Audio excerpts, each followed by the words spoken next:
My twin brother called me sobbing from the darkness of his own garage because his wife had beaten him over a broken ceramic plate. She controlled his bank accounts, his medications, and his dignity for 30 years. She thought she had broken him completely. She was wrong. She did not know that he had an identical twin brother who was a former Marine and had zero tolerance for bullies. I switched places with him. I shaved my beard, put on his worn-out clothes, and walked into the lion's den. She thought she was yelling at her submissive husband. She had no idea she was facing a man who knows exactly how to dismantle a threat. Before I tell you how I made her regret the day she was born, let me know where you are watching from in the comments below. I am Calvin Mercer. At 68 years old, I have built half the structural skyline of Chicago. I deal in steel concrete and absolutes. I do not deal in feelings. My brother Alvin deals in literature and poetry. We were born minutes apart, but we could not be more different. I chose the core and then engineering. He chose the classroom and romance. I stayed single and amassed a quiet fortune. He married Pamela and slowly lost his soul. I had not seen Alvin in person for 5 years. We drifted apart because I could not stand watching his wife treat him like a servant, and he was too ashamed to admit I was right. I thought he was just henpecked. I did not know he was a prisoner. Last Tuesday, I was standing on the balcony of my penthouse drinking black coffee and reviewing blueprints for a new stadium. My phone buzzed on the glass table. It was a video call request from Alvin. It was 2 p.m. on a Tuesday. Alvin never called during the day. Pamela did not allow him to use the phone when she was awake. I accepted the call. The face staring back at me was my own, but it was ruined. It was a version of me that had been chewed up and spit out. He was huddled in the corner of a dark garage sitting on a pile of old newspapers. The light from the phone screen highlighted a purple bruise swelling explicitly over his left eye. A thin line of dried blood ran from his split lip down to his chin. He was trembling so hard the image on my screen shook violently. He did not say hello. He just looked at me with one good eye and whispered that he wanted to die. He said he had a bottle of sleeping pills in his hand and he was ready to swallow them all because he could not take another day. I did not offer him pity. Pity is useless. Pity is what got him into this mess. I put down my coffee cup and used my command voice. I told him to put the bottle down. I demanded a sit rep. I needed to know exactly what happened. Alvin took a breath that sounded like a rattle in his chest. He told me he was washing the dishes after lunch. His hands were shaking because of the medication Pamela forced him to take. A decorative plate slipped. It shattered. Pamela did not scream. She just walked over and backhanded him across the face with her diamond ring. The metal cut his lip. Then she pushed him. He fell against the counter and hit his eye. She told him he was a clumsy parasite. She told him that the plate was worth more than his life. Then she locked him out of the house and told him to sleep in the garage until he learned how to be useful. I felt a cold rage spreading through my chest. It was the same feeling I used to get before a combat patrol. I asked him about his finances. I asked why he did not just check into a hotel. Alvin laughed, and it was the sound of a broken man. He reached into his pocket and pulled out a single crumpled $10 bill. He told me this was his allowance for the week. Pamela had power of attorney. She convinced him to sign it 5 years ago when he had a mild bout of pneumonia. She told him it was for his own good. Now she controlled his pension, his savings, and the deed to the house our parents left him. She gave him $10 a week and checked his receipts. If he bought a candy bar without permission, she cut the allowance to $5. I looked at the $10 bill and then at his bruised face. My brother was a hostage. He was a man who had taught Shakespeare to thousands of students reduced to hiding in a garage with $10 and a death wish. I made a decision instantly. I told him to listen to me very carefully. I told him to stand up. I told him to find his car keys. He said she kept the keys to his sedan, but he had the spare key to the old pickup truck hidden in the tool chest. I told him to get in that truck and drive north. I told him to drive straight to Chicago. I told him not to pack a bag. I told him not to leave a note. I told him to just drive. Alvin tried to argue. He was terrified she would call the police. He was terrified she would report the truck stolen. I cut him off. I told him that if he did not get in that truck right now, he would be dead by next week and I would be the one planning his funeral. I refused to bury my twin brother because of a woman named Pamela. He nodded slowly. He wiped the blood from his chin. He said he was on his way.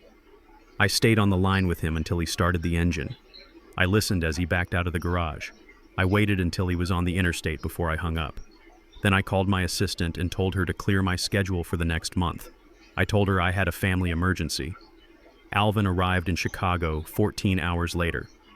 When I opened my door, the smell hit me first. It was the smell of fear and neglect. He was wearing a stained polo shirt and pants that were 2 sizes too big. He had lost at least 30 pounds. His skin was gray. He looked like an old man. I am 68, but I box 3 times a week. I run 5 miles every morning. Alvin looked like he was 80.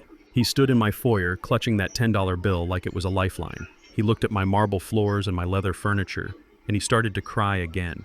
He apologized for the intrusion. He apologized for being weak. He apologized for being alive. I took him to the guest bathroom. I gave him a fresh towel. I told him to shower and shave. I cooked him a steak. He ate it with his hands tearing at the meat like a starving animal. It broke my heart, but I did not show it. I poured him a glass of expensive bourbon. He flinched when I raised the bottle. He thought I was going to hit him. That flinch sealed Pamela's fate. That tiny, involuntary movement of fear told me everything I needed to know about the last 30 years of his life. We sat in my living room until the sun came up. He told me everything. He told me about the pills she made him take that made his mind foggy. He told me about Jordan, his son, my nephew, who watched his mother humiliate his father and did nothing. He told me about Courtney, the daughter-in-law, who treated him like a waiter in his own dining room. He told me they were planning to put him in a state-run nursing home next month so they could sell the house and buy a vacation property in Florida. They had convinced everyone in their social circle that Alvin was suffering from dementia. They had isolated him so completely that no one would believe him if he spoke up. I looked at my brother, then I looked at my reflection in the dark window. We were identical. Same height, same eyes, same nose.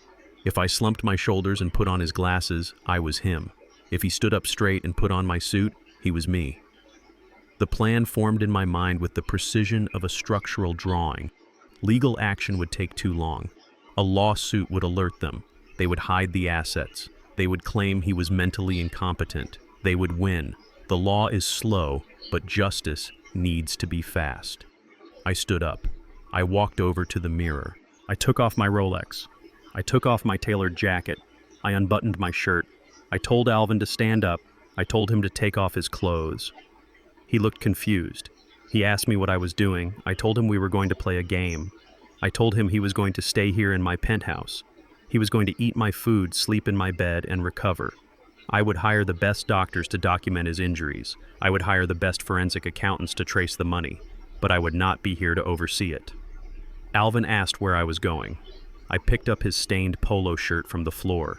It smelled of sweat and old grief. I put it on. It was loose around my chest. I slumped my shoulders. I practiced the tremor in my right hand that I had seen him do.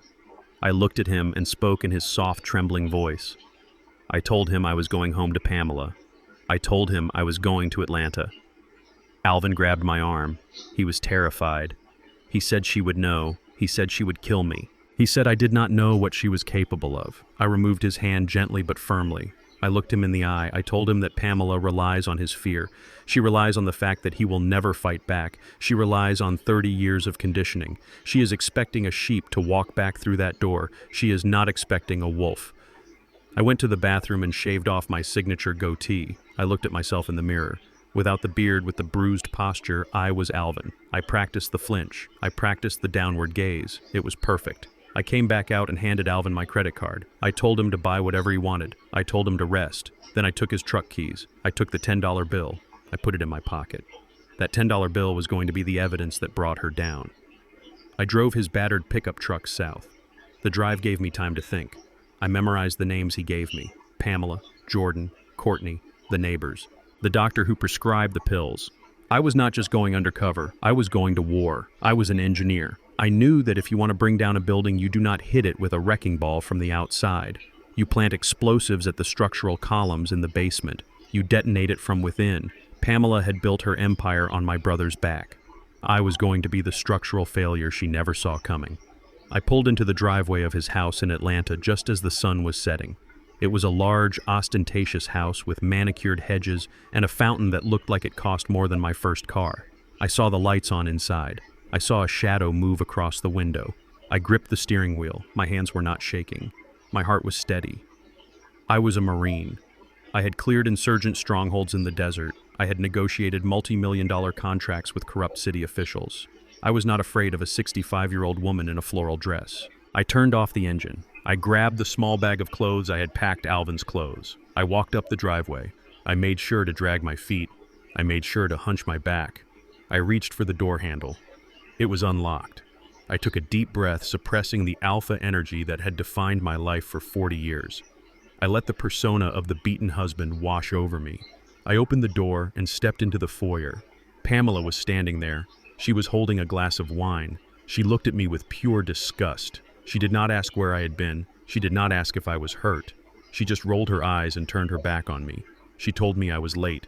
She told me to get in the kitchen and clean up the mess I made before I broke anything else.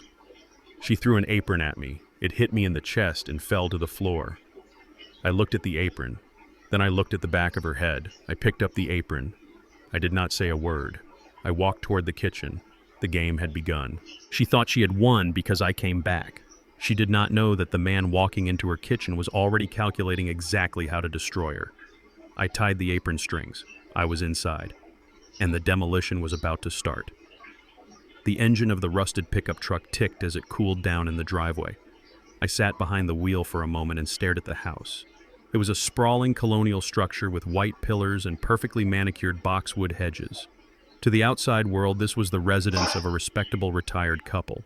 To my brother Alvin, it was a black site prison camp where the torture was psychological and the warden wore pearls. I checked my reflection in the rearview mirror one last time. Shoulders slumped, head down, eyes averted. I was no longer Calvin Mercer, the man who stared down union bosses and structural failures. I was Alvin the beaten dog. I took a deep breath and stepped out of the truck. The gravel crunched under my boots. Every step toward that front door felt like walking into a live fire zone without a vest. I reached for the doorknob. My hand did not shake, but I forced it to tremble. I had to sell this. I twisted the knob and pushed the door open. The air inside was cold and smelled of lemon polish and expensive potpourri. It was the smell of a museum, not a home. I took 2 steps into the foyer. Pamela was waiting. She stood by the hallway table, tapping a manicured fingernail against the wood. She did not look relieved to see me. She looked annoyed that I had returned at all. "You are late," she snapped. Her voice was like a whip cracking in the silence. She did not ask where I had been. She did not ask if I was okay after threatening suicide. She only cared that her schedule had been disrupted. She looked me up and down with a sneer that twisted her face into something ugly. "You look disgusting. Go wash your face. Jordan and Courtney will be here in an hour, and I will not have you looking like a vagrant at my dinner table." My instinct was to straighten my spine. My instinct was to cross the room in 2 strides and tell her exactly who she was talking to. I felt the heat rise in my chest. It was the same adrenaline dump I used to feel before kicking down a door in a combat zone. But I swallowed it. I forced the bile down. I looked at the floor tiles. I mumbled an apology. The words tasted like ash in my mouth. "I am sorry, Pamela. I lost track of time." She huffed a dismissive sound that vibrated with contempt. She walked past me toward the kitchen, her heels clicking rhythmically on the hardwood. It was the cadence of authority. "Follow me," she ordered over her shoulder. "Do not just stand there like a senile old fool. We have work to do." I followed her. I kept my head down, but my eyes were scanning everything. I noted the expensive art on the walls. I noted the new furniture that Alvin had never mentioned. I noted the way she took up all the space in the room, expanding her presence while shrinking his. We entered the kitchen. It was pristine. White marble counters, stainless steel appliances. It looked like a showroom, not a place where people cooked. Pamela stopped in the center of the room. She grabbed a floral apron from the counter. She did not hand it to me. She threw it. The fabric hit me squarely in the face. The humiliation was sudden and sharp. It was a calculated move. It was designed to remind me that I was not a husband. I was staff. For a split second, the mask almost slipped. My hand shot up to catch the apron before it hit the floor. The movement was too fast. It was too precise. It was the reaction of a man with reflex training. I froze. I waited for her to notice, but Pamela had already turned her back. She was too arrogant to pay attention. She assumed I was clumsy. She assumed I was slow. She did not see the predator standing 3 feet behind her. "Tie that on," she commanded. "The potatoes need peeling. The roast needs basting. And for God's sake, try not to cut your fingers off this time. We cannot afford another emergency room bill. I cannot believe you broke that plate earlier. Do you know how much that cost?" It was an antique. But of course you do not care. You do not contribute a dime to this household, so you do not understand the value of things. I tied the apron around my waist. The knot felt like a noose. I walked to the sink. There was a pile of potatoes waiting. I picked up the peeler. My grip tightened on the handle. I looked at the back of her neck as she adjusted a flower arrangement. It would be so easy to end this right now. It would be so easy to tell her the truth. But that would not be justice. That would just be a confrontation. I needed to destroy her world, not just her evening. I needed evidence. I needed to see exactly how deep the rot went. I started peeling. I forced my hands to be clumsy. I let the peeler slip. I let the skins fall on the floor. Pamela turned around and sighed. "Look at you," she said. "Useless. Absolutely useless. I do not know why I put up with you. I suppose I am just too kind-hearted. I give, and you just take." She walked over to a cabinet and pulled out a prescription bottle. The sound of the pills rattling inside was loud in the quiet kitchen. "It is time for your medicine," she said. Her voice changed. It became saccharine. Fake sweet. It was the voice one uses for a child or a dog. "You missed your afternoon dose because you ran away. We have to double up now. We do not want you getting confused again, do we?" She shook 2 blue pills into her palm. She held them out to me. I looked at the pills. Alvin had told me about these. He said they made him feel like he was walking underwater. They made his hands shake. They made his memory blur. They were not medicine. They were chemical restraints. I wiped my hands on the apron. I reached out. My hand trembled. This time the tremor was fake, but the rage fueling it was real. I took the pills. "Open up," she said. She wanted to watch me swallow them. I placed the pills on my tongue. I took the glass of water she offered. I took a large gulp. But I did not swallow the pills. I slid them under my tongue, pressing them into the soft tissue, a trick I learned in the field to avoid ingesting questionable local remedies while maintaining diplomatic relations. "Good boy," she said. She actually patted my cheek. Her hand was cold. The ring on her finger scratched my skin. It was the same ring she had used to cut Alvin's lip. The urge to grab that hand and twist it until the bones snapped was overwhelming. My heart hammered against my ribs.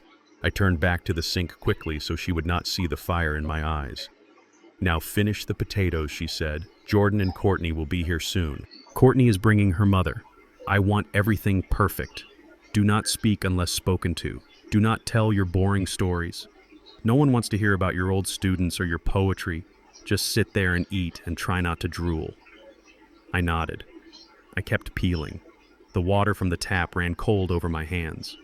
Pamela left the kitchen to go change her dress. As soon as she was gone, I spit the pills into my hand. I wrapped them in a paper towel and shoved them deep into my pocket. I would send these to the lab tomorrow. I needed to know exactly what poison she was feeding my brother. I looked around the kitchen. This was my observation post. I noted the calendar on the wall. It was filled with social events, spa appointments, and luncheons. Alvin's name appeared nowhere. I noted the stack of mail on the counter. Bills, invitations, bank statements. I wanted to go through them, but I heard a car pulling into the driveway. Jordan was here, my nephew, the boy I had sent birthday checks to for 30 years. The boy who watched his father wither away and did nothing. I felt a different kind of anger for him. Pamela was a monster, but Jordan was a coward, and cowards are often more dangerous because they have no code. I sat down at the small kitchen table, the one shoved in the corner where the servants would eat. I waited. I put my hands on my knees. Under the table, out of sight, I made a fist. I squeezed. I squeezed until my knuckles turned white. I squeezed until my fingernails dug into my palm and broke the skin. The sharp sting of pain grounded me. It reminded me that I was real. It reminded me that I was strong. I looked at the small drop of blood on my palm. This was the only blood I intended to shed. The rest would be theirs. The back door opened. I heard Jordan's voice. He was laughing. It was a loud, entitled laugh. "Hey, Mom," he shouted. "Is the old man behaving himself today, or do we need to put him in a kennel?" Courtney giggled. The sound was high-pitched and cruel. I stayed seated. I did not turn around. I stared at the wall. Let them laugh. Let them think I am broken. Let them walk right into the trap. I relaxed my fist. I wiped the drop of blood on my pants. I took a deep breath. Phase 1 was complete. I was inside. The enemy was comfortable. And they had absolutely no idea that the war had just begun. The dining room table was set with the kind of precision that usually precedes a military tribunal. Crystal wine glasses sparkled under the chandelier light. Heavy silverware was aligned perfectly with the edges of the porcelain plates. It was a display of wealth and sophistication, none of which belonged to the people sitting at the table. I stood by the sideboard holding a pitcher of ice water because Pamela had instructed me that I was not allowed to sit until everyone else had been served. She told me it was because I was clumsy, and she did not want me ruining the tablecloth before the guests arrived. But I knew the truth. She wanted to remind me of my place. In her kingdom, I was not the king. I was not even a citizen. I was the help. The front door opened, and the air in the house immediately changed. It became heavier charged with the static electricity of entitlement. Jordan walked in first. My nephew, my brother's son. He was 35 years old, wearing a golf shirt that cost more than Alvin's monthly allowance. He walked with a swagger that he had not earned, a confidence born from never having to work for a single dollar in his life. Behind him was Courtney. She was a vision of manufactured perfection, with blonde hair that was sprayed into submission and a dress that looked uncomfortable just to look at. She carried a bright orange Hermes Birkin bag. I know the brand because I have bought expensive gifts for business partners over the years. That bag cost at least $15,000. It was worth more than the truck I drove down here. She dropped it onto the floor next to her chair with a careless thump as if it were a bag of groceries. "Hello, Mother," Jordan boomed, ignoring me completely. He walked right past me to kiss Pamela on the cheek. He did not look at me. To him, I was just a piece of furniture, and a worn-out one at that. Courtney wrinkled her nose as she entered the dining room. "It smells like mothballs in here," she said. Her voice was sharp like glass grinding on stone. "Can we open a window? It is stifling." Pamela laughed, a tinkling artificial sound. "Oh, stop it, Courtney. That is just Alvin. He insists on wearing those old sweaters even though I bought him new clothes. He is just stubborn." I stood there gripping the handle of the water pitcher. My knuckles were white. The urge to pour the ice water over Jordan's head was so strong I had to bite the inside of my cheek until I tasted copper. But I did not move. I waited. I was on a mission. And a soldier does not break cover just because the enemy is rude. "Sit down, Dad," Jordan said, finally waving his hand toward the end of the table without looking at me. "Just try not to spill anything today, okay? Courtney is wearing silk." I sat. My seat was not at the head of the table. That spot was taken by Jordan. I was placed at the far end near the kitchen door in a chair that was slightly lower than the others. It was a subtle psychological trick. They were literally looking down on me. Dinner was a torture session disguised as a family meal. Pamela had prepared a roast, but she served me a small portion of boiled vegetables and mashed potatoes. She told the table it was because of my digestion.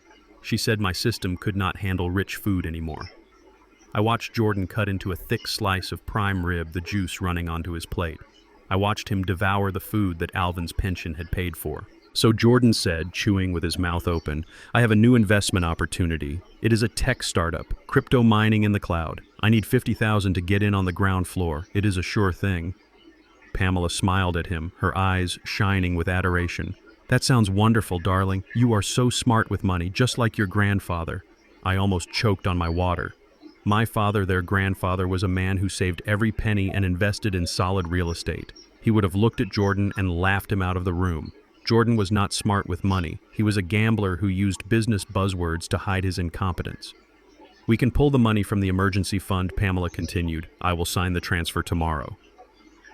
"But what about Dad's care?" Courtney asked. She did not sound concerned. She sounded calculating. She was looking at me like I was an item on a budget spreadsheet that needed to be deleted. "If we move him to that facility in Stone Mountain, the monthly cost goes down significantly. I toured it yesterday. It is adequate. Adequate," I repeated in my head. Stone Mountain was a state-funded warehouse for the indigent. It was where people went to wait for death in rooms that smelled of bleach and despair. They were discussing throwing me into a dumpster while eating the food I provided. "It is a bit far," Pamela said, sipping her wine. "But you are right. We need to prioritize. Jordan's future is more important than pampering an old man who does not even know what day it is. Look at him. He is staring at his potatoes like he has never seen food before." I was not staring at my potatoes. I was staring at Courtney's Hermes bag. It was sitting on the floor right next to her chair. The bright orange leather was gleaming under the lights. It was open. Inside, I could see a designer wallet and a phone. It was the symbol of everything they valued: status, appearance, greed. Courtney sighed loudly. "This soup is cold, Pamela, and I asked for sparkling water, not tap. Can we get some service in here?" She looked at me. She snapped her fingers. 2 sharp clicks. "Dad, get up. Get the sparkling water from the fridge and heat up this soup." Something inside me shifted. It was the click of a safety being disengaged. I looked at her. I looked at Jordan, who was busy texting on his phone. I looked at Pamela, who was watching me with that familiar look of disdain. I stood up. I made sure to struggle. I pushed against the table, letting my chair scrape loudly against the floor. I hunched my shoulders. I adopted the posture of the defeated. "I am sorry," I mumbled.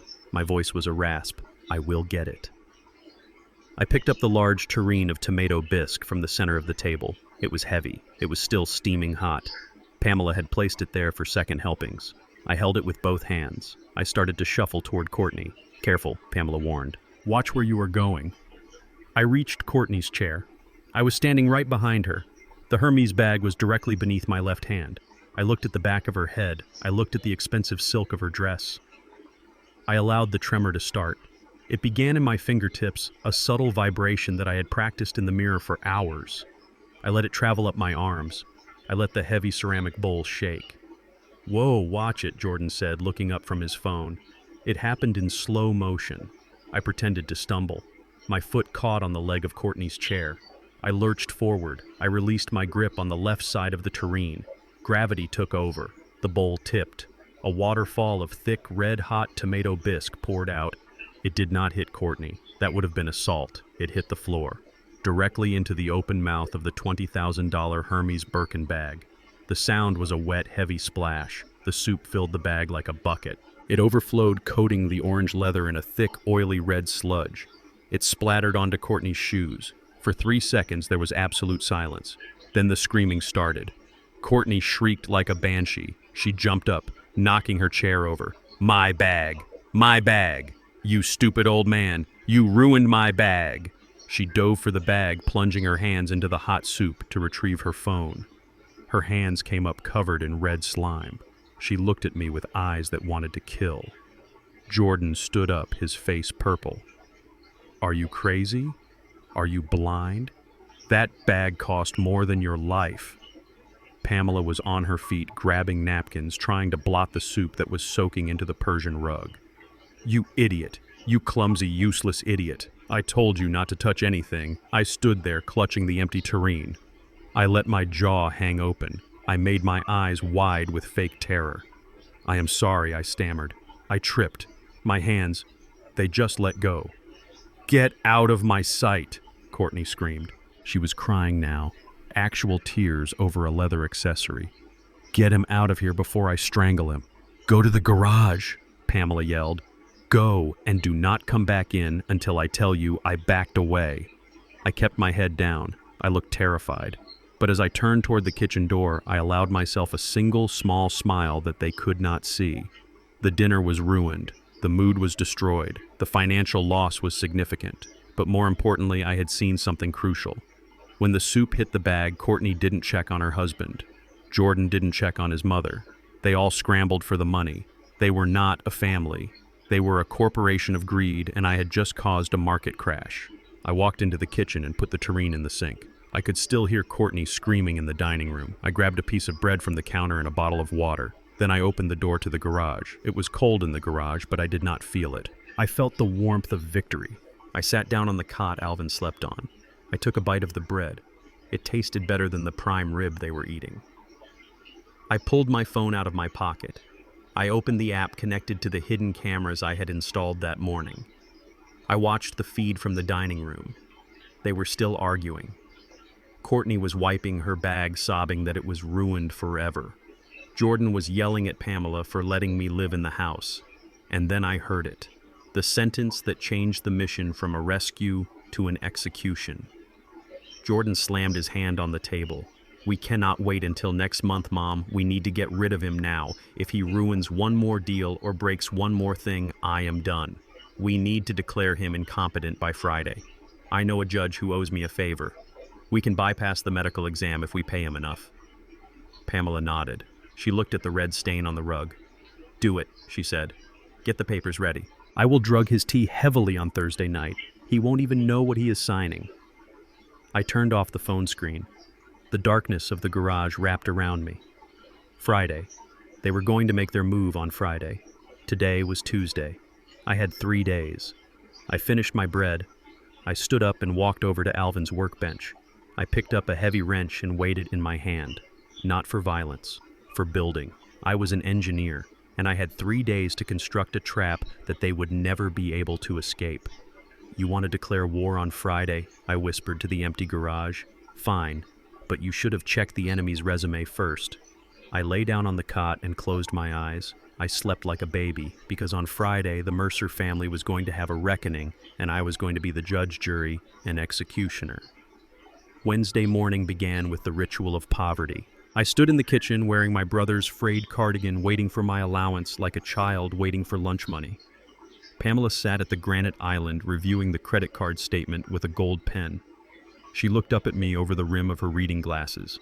Her expression was a mix of pity and annoyance, the kind one reserves for a stray dog that refuses to leave the porch. She reached into her purse and pulled out a $10 bill. She did not hand it to me. She slid it across the counter. It stopped near the edge, dangerously close to falling off. Here is your money for the week, Alvin, she said. Try to make it last this time. I saw a receipt for a chocolate bar in your pocket last week. You know sugar is bad for your joints. If I find another receipt like that next week, it will be $5.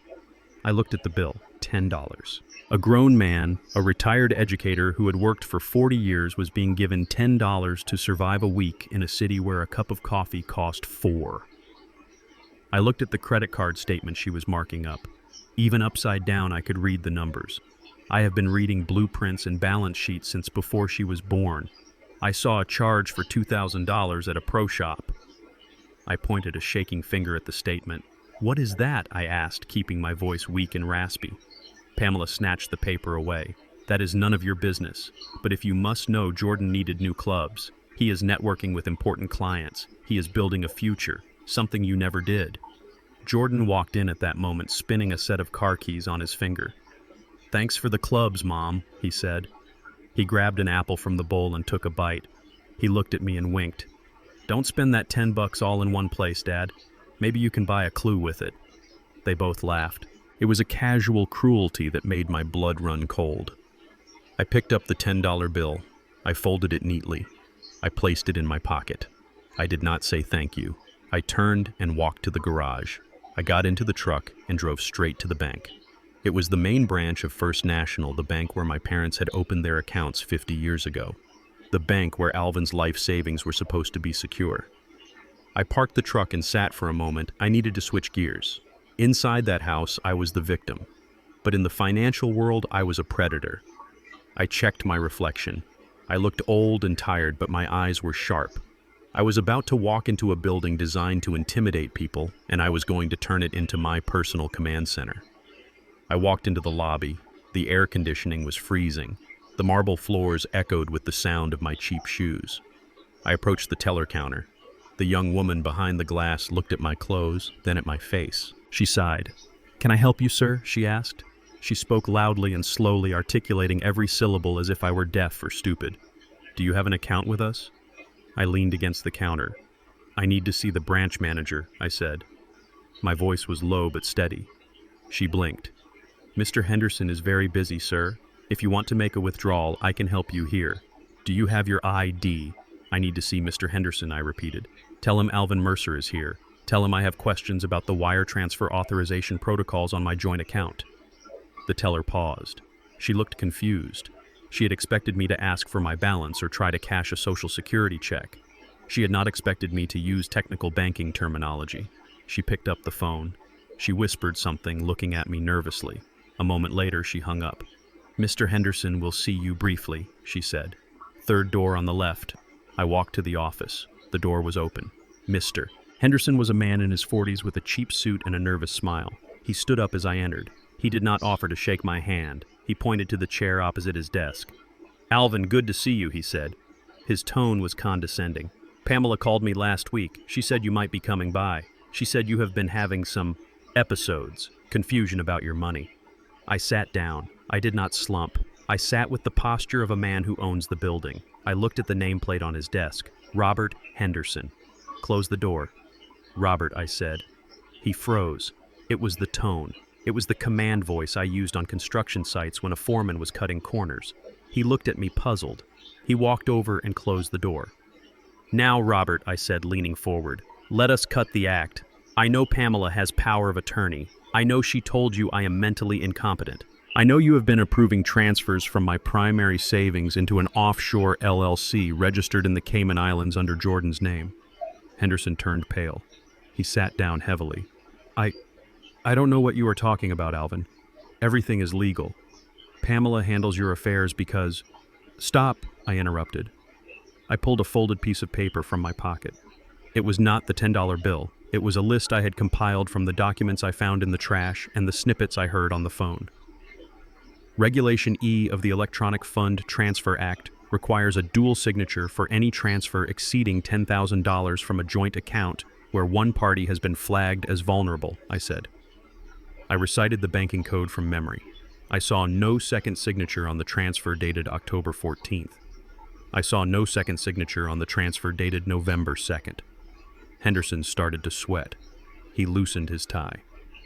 Alvin, listen, you are confused. Your memory isn't what it used to be. Pamela signed for you. Power of attorney allows her to manage funds for my benefit, I said. It does not allow her to gift $50,000 to a shell company with no employees and no revenue. That is called embezzlement, Robert. And facilitating it is called wire fraud. That is a federal crime. 10 years in prison, minimum. The silence in the room was heavy.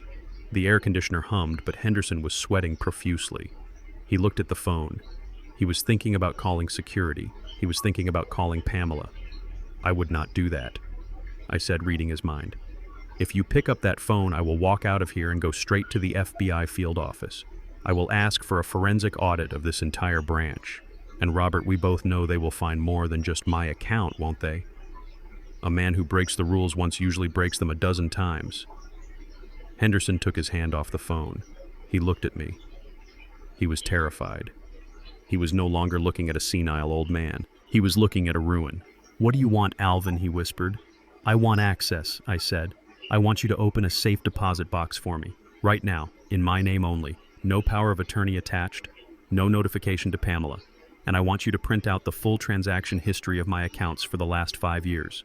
Unredacted. He shook his head. I can't. Pamela monitors everything. She gets alerts. You are the branch manager, I said. You can bypass the alert system for administrative purposes. You can flag the account as under manual review. That stops the automated texts for 48 hours. Do it. Henderson hesitated. I leaned back in the chair and tapped my fingers on the desk. It was the sound of a ticking clock. Tick-tock, Robert, I said. Federal prison is not a nice place for a man with soft hands like yours. He typed. His hands were shaking. I watched him. I watched the power dynamic shift in real time. 10 minutes ago, I was a beggar with $10. Now I was the one holding the leash. Here, he said, sliding a key across the desk. Box 404. I set it up as a legacy box. It won't show up on the monthly statement. And the records, he printed them. The printer whirred, page after page of betrayal. I watched the paper stack up. Every sheet was proof of how they had bled my brother dry. They had bought cars. They had paid for vacations. They had bought jewelry, all while he sat in a garage with a $10 bill. I took the stack of papers. I took the key. I stood up. Thank you, Robert, I said. You have been very helpful. One more thing, he said. His voice was trembling. Please don't tell Pamela. She is a difficult woman. I smiled. It was a cold, shark-like smile. Oh, I won't tell her, Robert. When she finds out, it won't be from me. It will be when the handcuffs click shut. I walked out of his office. I walked past the teller who had treated me like a child. I walked into the vault. I found box 404. I placed the stack of papers inside. I also placed the vial of blue pills I had saved. I had my evidence. I had my secure location. I had a terrified accomplice inside the bank. I walked out of the bank and into the bright sunlight. I felt lighter. I felt dangerous. I pulled the $10 bill out of my pocket. I looked at it one last time. This was not an allowance anymore. This was seed money. I walked over to a hot dog stand on the corner. I bought a hot dog with everything on it and a large soda. It cost $6. I ate it standing up watching the traffic. It was the best meal I had eaten in years. I had $4 left, and I had the key to their destruction in my pocket. I got back into the truck. I checked the time. It was noon. Pamela would be at her yoga class. Jordan would be sleeping off a hangover. The house was empty. It was time to go back. It was time to install the microphones. It was time to turn their sanctuary into a surveillance state. I started the engine. The old truck roared to life. I patted the dashboard. "Hang on, Alvin," I whispered. "We just won the first round." The garage was a concrete box that smelled of gasoline-damp cardboard and despair. It was not a guest suite. It was not a converted living space. It was a storage unit for old holiday decorations, lawn equipment, and my brother. I stood in the center of the room, shivering slightly. The temperature dropped 10 degrees the moment I stepped across the threshold. There was no insulation, no heater, just a single bare bulb hanging from the ceiling, casting harsh, long shadows against the oil-stained walls. I looked at the corner where Alvin had spent his last 5 years. It was a cot pushed up against a stack of winter tires. The mattress was thin, stained, and smelled of mildew. There was a small space heater, but the cord had been cut. I picked up the severed end. The copper wire gleamed in the dim light. It was a clean cut. Pamela had not just unplugged it, she had destroyed it. She wanted him cold. Cold keeps people docile. Cold keeps people focused on survival rather than rebellion. I sat down on the cot. The springs groaned under my weight. I looked around at the tools hanging on the pegboard. Hammers, screwdrivers, wrenches. They were pristine. Alvin was not a handyman. He was a scholar. He loved books, not socket sets. But looking at the workbench, I noticed something. The large red toolbox on the bottom shelf was covered in dust except for the handle.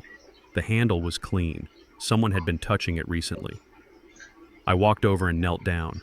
I opened the heavy metal latches. Inside, there were no wrenches. There was a stack of spiral-bound notebooks, cheap drugstore notebooks with wire bindings that were bent out of shape. I pulled the top one out. The cover said 2019. I opened it. The handwriting was shaky, but I recognized it immediately. It was Alvin's scrawl, the same handwriting that used to grade papers on Elizabethan poetry. But the words were not poetry. They were a chronicle of hell. January 3rd. It was freezing today. I asked Pamela if I could turn up the thermostat. She told me that heat is expensive and I do not pay the bills. She told me to wear another sweater. I am wearing 3. My fingers are so stiff I can barely hold this pen. Jordan came by today. He saw me shivering and laughed. He said I looked like a homeless person. I suppose I am. I am homeless in my own house. I closed the book. A wave of nausea hit me. I am a man who has seen combat. I have seen what shrapnel does to a human body. But this was different. This was a slow, deliberate dismantling of a human soul. I put the book down and picked up my bag. I had work to do. I was not going to cry over these pages. I was going to use them as fuel. I unzipped the duffel bag I had brought from the truck. Inside were 6 high-definition micro cameras with audio capability. I had bought them with cash at a spy shop 3 towns over on my drive down. They were the size of a quarter.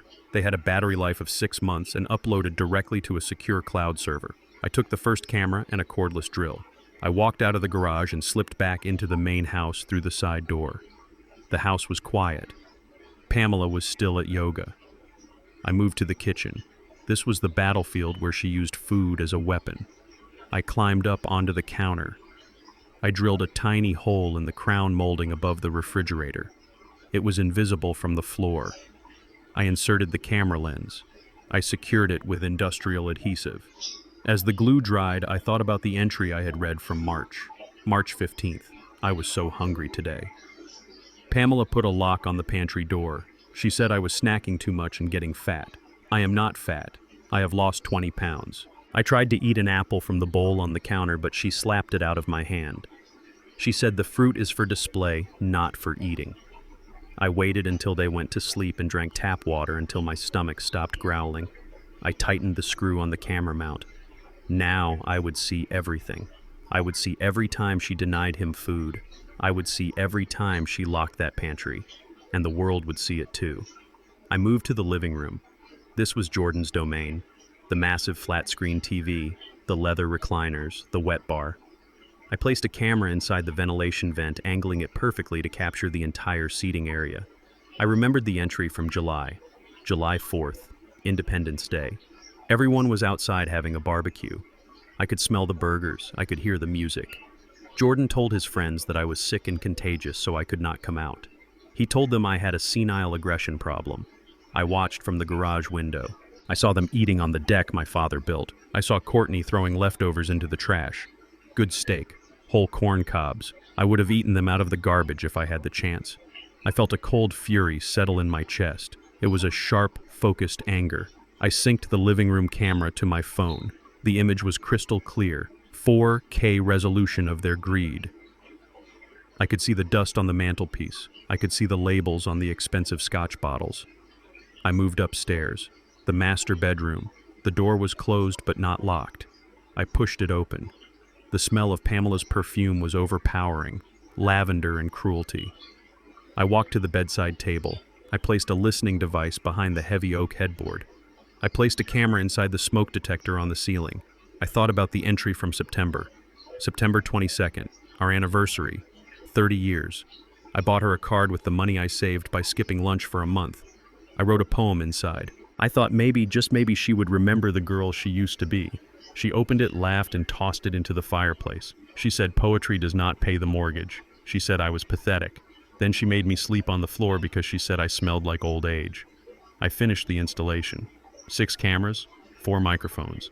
The house was now a panopticon. I pulled out my phone and checked the feeds. Kitchen clear, living room clear, bedroom clear, dining room clear. I had eyes on every inch of their lives. I could hear them breathing. I could hear their secrets. I went back to the garage. I sat down on the cot again. I picked up the stack of diaries. There were 10 of them. 10 years of evidence. I opened the toolbox again and found a false bottom. Beneath the diaries was something else. A small velvet box. I opened it. Inside was our mother's engagement ring, the one Alvin was supposed to give to his daughter if he ever had one, or to a granddaughter. I opened the diary to the last entry written just 3 days ago. October 28th. Jordan asked about Mom's ring today. He wants to give it to Courtney to upgrade her setting. He thinks I lost it. He threatened to tear the garage apart to find it. I hid it under the toolbox. I will swallow it before I let that woman wear my mother's ring. I am tired. I am so tired. I think the pills are killing me. Maybe that is for the best. I snapped the velvet box shut. I put it in my pocket. I put the diaries back in the toolbox and locked it. Then I took the toolbox and carried it out to the truck. I hid it under the passenger seat. These were not just journals. These were the testimony of a murder victim who was still alive. I walked back into the garage. I looked at the cold gray walls. I spoke out loud to the empty room. You are not going to die here, Alvin, and they are not going to win. I lay down on the cot. It was uncomfortable. It hurt my back, but I needed to be here. I needed them to find me here when they came home. I needed to maintain the illusion for just a little longer. I checked the camera feed on my phone again. A car pulled into the driveway, a Mercedes. Pamela was back. I watched on the screen as she walked into the kitchen. She looked around. She put her yoga mat on the counter. She opened the fridge and took out a bottle of water. She had no idea that the tiny black dot above the fridge was recording her every move. She pulled out her phone and dialed a number. The audio from the kitchen camera came through my earbuds crisp and clear. "Hello, darling," she said. Her voice was purring. "Yes, the old fool is back. He is in the garage. I think the new medication is working. He is docile. He barely speaks. Yes, I checked the accounts. The transfer went through. We are rich, baby. Just a few more weeks and we can dump him at the state home and fly to Cabo."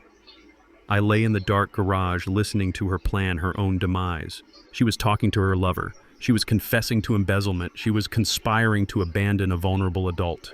And I had it all in 4K stereo sound. I closed my eyes. I let the cold of the garage seep into my bones. Let them think I am freezing. Let them think I am weak. The colder it gets in here, the hotter the fire is going to be when I burn their kingdom to the ground.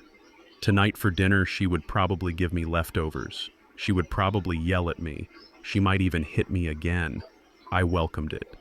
Every insult was a data point. Every slap was a pixel in the picture I was painting for the jury.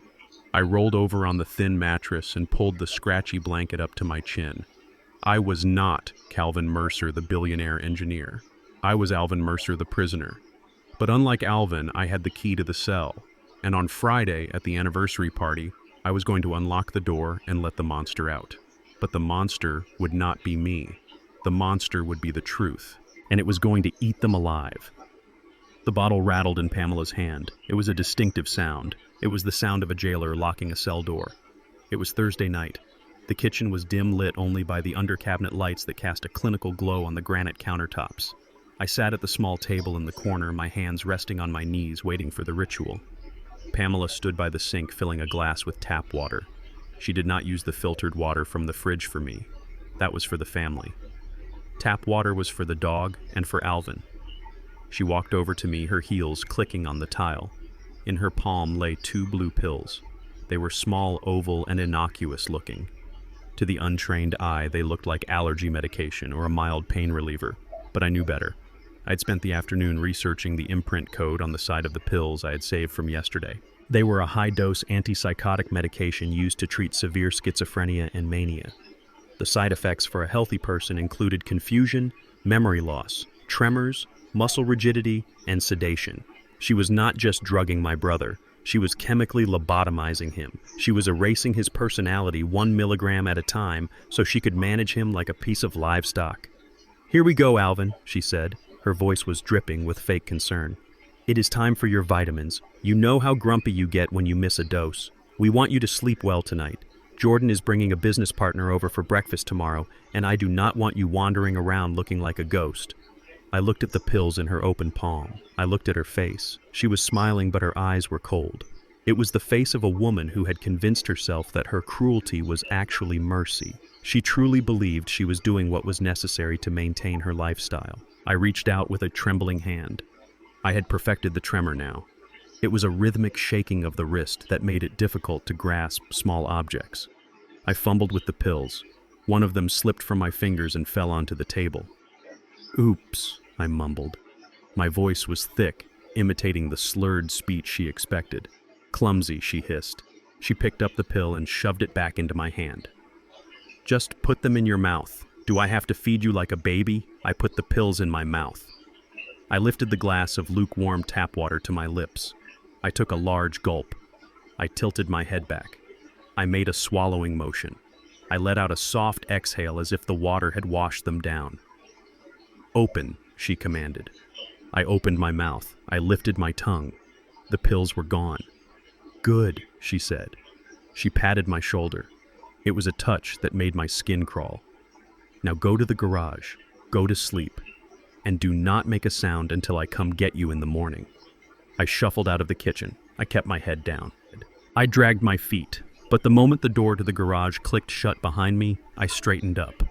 I spat the 2 blue pills into my hand. They were starting to dissolve slightly, the bitter coating tasting like battery acid.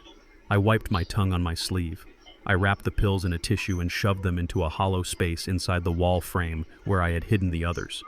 I sat down on the cot. My heart was beating slow and steady. This was not fear. This was preparation. Tonight the game changed. Tonight I was going on the offensive. I checked my watch. It was 9 o'clock. Pamela usually stayed up until 11, watching reality television and drinking white wine. Then she would pass out. I needed to wait. I reached into my duffel bag. During my trip to the pharmacy earlier that day, under the pretense of buying scouring pads for the floor, I had purchased a bottle of vitamin B12. The tablets were almost identical in size and shape to the poison she was feeding me. I had also bought a small file and some blue food coloring. I spent the next 3 hours working with the precision of a surgeon. I filed the vitamin tablets down until they matched the oval shape of the antipsychotics. I diluted the food coloring and carefully painted them until they were the exact shade of medical blue. It was tedious work. It required a steady hand and infinite patience. But I had plenty of both. By midnight, I had 30 fake pills that looked exactly like the chemical weapon Pamela kept on her nightstand. At 2 in the morning, the house was silent. I checked the camera feed on my phone.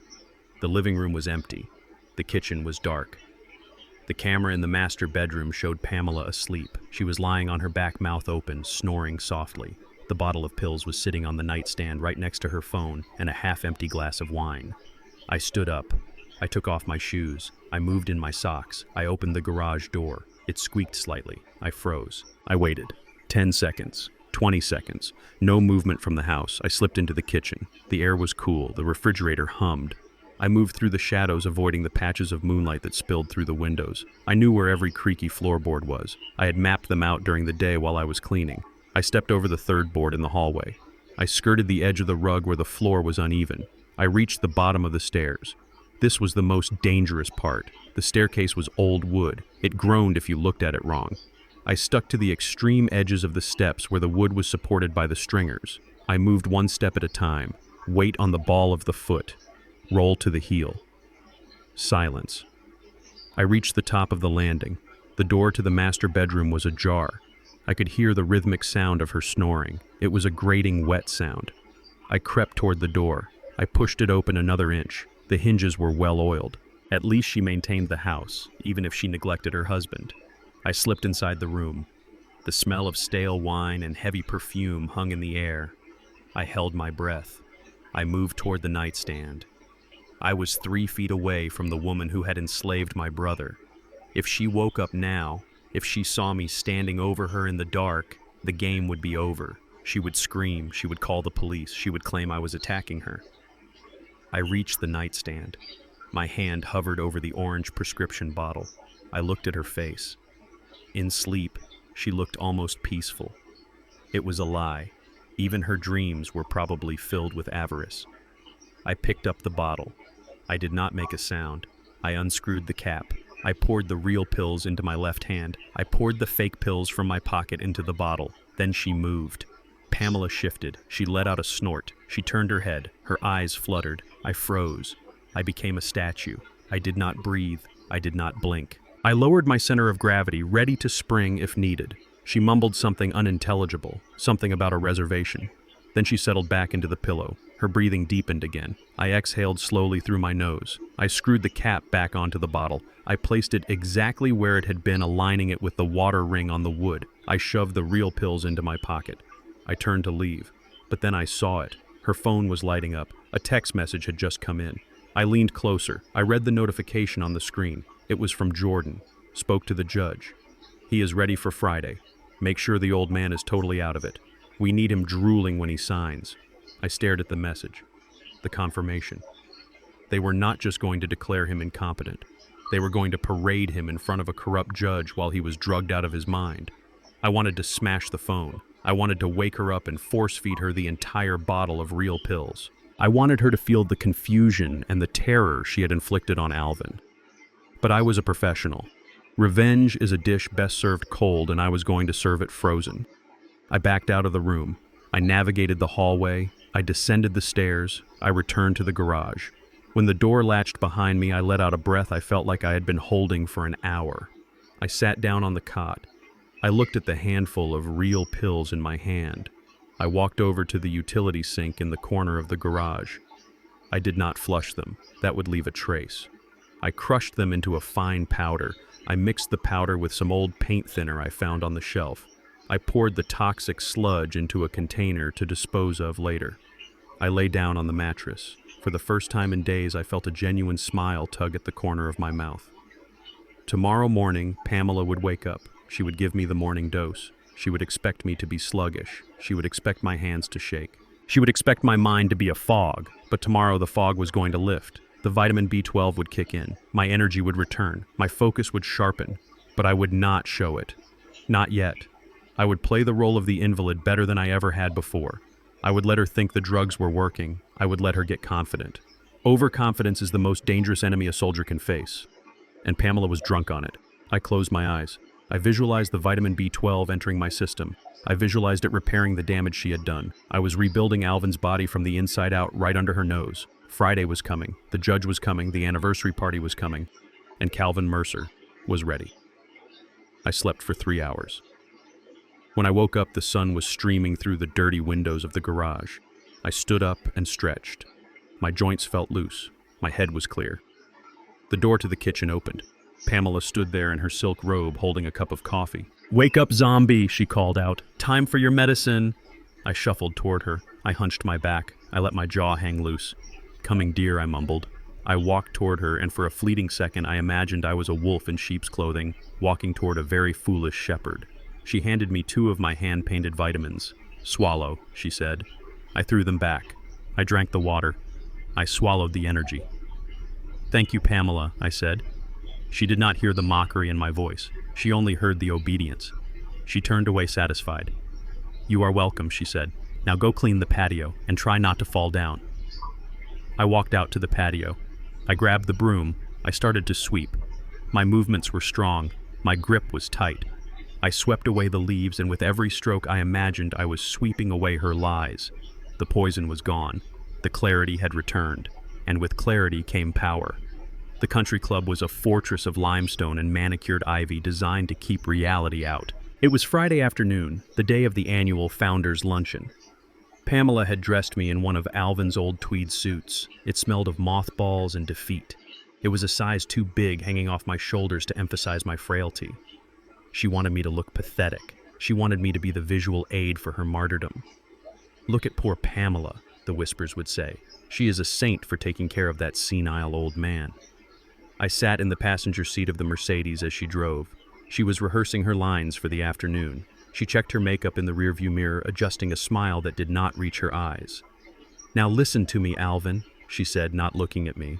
"We are going to walk and say hello to the committee and sit at table 5. You will not drink wine, you will not eat messy foods, and for the love of God, do not try to tell any of your stories. No one wants to hear about 19th century literature. Just nod, smile, and look confused. If anyone asks how you are, just look at me and I will answer. Do you understand?" I looked out the window. The vitamin B12 was surging through my veins. My mind was sharper than a razor blade. I felt the vibration of the engine through the seat. I felt the texture of the leather. I was fully present. "I understand, Pamela," I said softly. My voice was raspy but steady. She glanced at me, suspicious for a second, then dismissed it. "Good. Just try not to drool on the tablecloth." We arrived. The valet opened the door. I stepped out, making sure to stumble slightly. Pamela grabbed my elbow, her fingernails digging into my skin. It looked like support to the onlookers, but it was a pinch of warning. We walked into the grand ballroom. The air smelled of expensive perfume lilies and old money. The room was filled with the elite of Atlanta, men in suits that cost more than my brother's car, women who had spent fortunes stretching their faces to look young. They were vultures in silk. Pamela navigated the room like a shark in a feeding frenzy. She stopped to greet the club president, a man named Sterling, who had a handshake like a wet fish. "Pamela, you look radiant," Sterling said. "And this must be Alvin. How is he holding up?" Pamela sighed, a theatrical exhale of burden. "Oh, you know, good days and bad days. Mostly bad lately. His memory is fading so fast. It is like living with a stranger." I stood there blinking behind my glasses. I saw Sterling look at me with pity. I saw him dismiss me as a non-entity. "Hello, Sterling," I said. He looked surprised that I could speak. "Hello, Alvin. Good to see you out." "He does not really know who you are," Pamela interrupted quickly. "He thinks you are the gardener. Come along, Alvin." She pulled me away before I could respond. We moved through the crowd. I saw faces I recognized from Alvin's stories, people he had known for decades, people who had abandoned him the moment he lost his utility. Then I saw him, Professor Eldridge. He was an old colleague of Alvin's from the university, a man of integrity. He was sitting alone near the bar. He looked up and saw us. His face lit up. "Alvin," he called out. He stood up and started to walk toward us. "Alvin, my friend, I have not seen you in ages." Pamela stiffened. She gripped my arm harder. "Keep walking," she hissed. Eldridge stepped in front of us. He reached out a hand. "Alvin, it is me, Thomas. We used to share an office. How are you, old friend?" I opened my mouth to speak. I wanted to shake his hand. I wanted to tell him that I was not crazy, that I was trapped. But Pamela stepped between us. Her back was to me, blocking me from view. "Oh, Thomas, I am so sorry. He does not remember you. The dementia has been very aggressive this year. It upsets him to see faces he cannot place. Please just let him be." Eldridge looked over her shoulder at me. His eyes were sad. "But surely, Pamela, just a quick hello." He gets violent when he is confused, Pamela lied smoothly. Her voice was low, confidential. For your own safety, Thomas. Eldridge pulled his hand back. He looked at me one last time, shook his head, and walked away. I watched him go. I felt a cold fire ignite in my stomach. She was not just stealing his money, she was erasing his history. She was burying him while he was still breathing. We sat at table 5. It was a round table near the back. Jordan and Courtney were already there. Courtney was wearing a new dress undoubtedly bought with the money they stole this week. She ignored me completely. The luncheon began. The club president gave a speech about community and charity. It was hollow and boring. Waiters circulated with wine. Pamela put her hand over my glass when the waiter approached. Just water for him, she said. He spills. I sat there watching them eat lobster bisque. The irony was not lost on me. 2 days ago I had spilled soup to ruin a bag. Today I was denied soup to save a tablecloth. The conversation at the table turned to me. They talked about me as if I were not there. We are finalizing the paperwork for the facility in Stone Mountain, Jordan said, tearing a piece of bread. It is for the best. He wanders at night. It is dangerous. Courtney nodded, checking her reflection in a spoon. It is so hard on you, Pamela. You are a saint to put up with it for this long. I would have put him in a home years ago. Pamela dabbed her mouth with a napkin. I tried, she said. I vowed to take care of him. But when the mind goes, the person you loved is gone.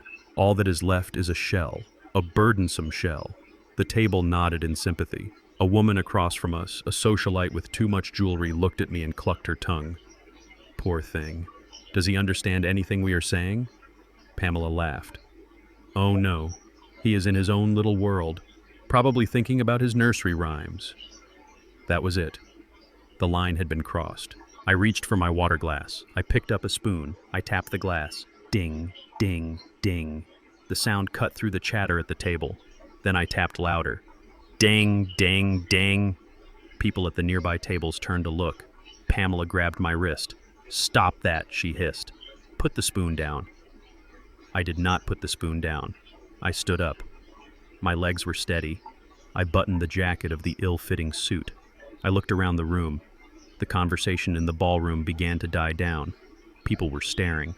The crazy husband was making a scene. Sit down, Jordan whispered harshly. You are embarrassing us. I ignored him. I looked at the microphone stand on the small stage nearby where the president had just spoken. I walked toward it. Alvin Pamela shrieked in a whisper. Get back here! I reached the microphone. I adjusted the height. The feedback whined for a split second, silencing the entire room. 300 people turned to look at the disheveled old man on stage. I looked out at the sea of faces. I saw Pamela frozen in her chair, her face a mask of horror. I saw Jordan looking ready to tackle me. I gripped the microphone. I did not use my command voice. I used Alvin's voice. But I infused it with the clarity of a bell tolling at a funeral. We wear the mask that grins and lies, I recited, quoting Paul Laurence Dunbar. My voice echoed through the hall. It hides our cheeks and shades our eyes. The room was dead silent. They had expected gibberish. They were hearing literature. My wife, I continued, gesturing to table 5, says I live in my own world. Perhaps I do, because in my world loyalty still has value. In my world, family is not a business transaction. I saw Pamela standing up. She was signaling to the waiters to cut the sound. They say the mind is the first thing to go, I said, leaning into the mic. But I disagree. I think the first thing to go is shame. We sit here in our fine clothes eating food we did not grow, spending money we did not earn, and we judge the silence of others as stupidity. I looked directly at Pamela. Our eyes locked across the room. I may be old, I said, my voice dropping to a dangerous whisper that the speakers amplified perfectly. I may be confused sometimes, but I remember everything. I remember who fed me, and I remember who starved me. I paused. The tension in the room was thick enough to choke on. Enjoy your lobster, I said. It is likely the last expensive meal some of you will afford. I stepped back from the microphone. For a heartbeat, there was silence. Then a few scattered claps started. It was Professor Eldridge. He was standing up, clapping slowly. Then a few others joined in, unsure if this was a performance or a breakdown. Jordan rushed the stage. He grabbed my arm. Okay, Dad, that's enough. Time to go. He dragged me off the stage. I did not fight. I let my legs go limp, forcing him to support my weight. To the crowd, it looked like I had just had a momentary lapse of clarity and then collapsed back into senility. Pamela was waiting at the door. Her face was purple with rage. She did not say a word. She marched out to the valet stand. We waited for the car in a silence that screamed. When the Mercedes pulled up, Jordan shoved me into the back seat. Pamela got into the driver's seat. Jordan and Courtney took their own car. As soon as the doors closed and we were on the main road, Pamela exploded. "What was that?" she screamed, hitting the steering wheel. "What the hell was that? You humiliated me. I remember who starved me. Are you insane? Do you know who was in that room? The judge was in that room." She turned around to look at me, swerving the car slightly. "You stupid, ungrateful old leech. I should have left you at the asylum this morning. When we get home, you are going into the cellar. I am done with the garage. You want to act like a lunatic? I will treat you like one."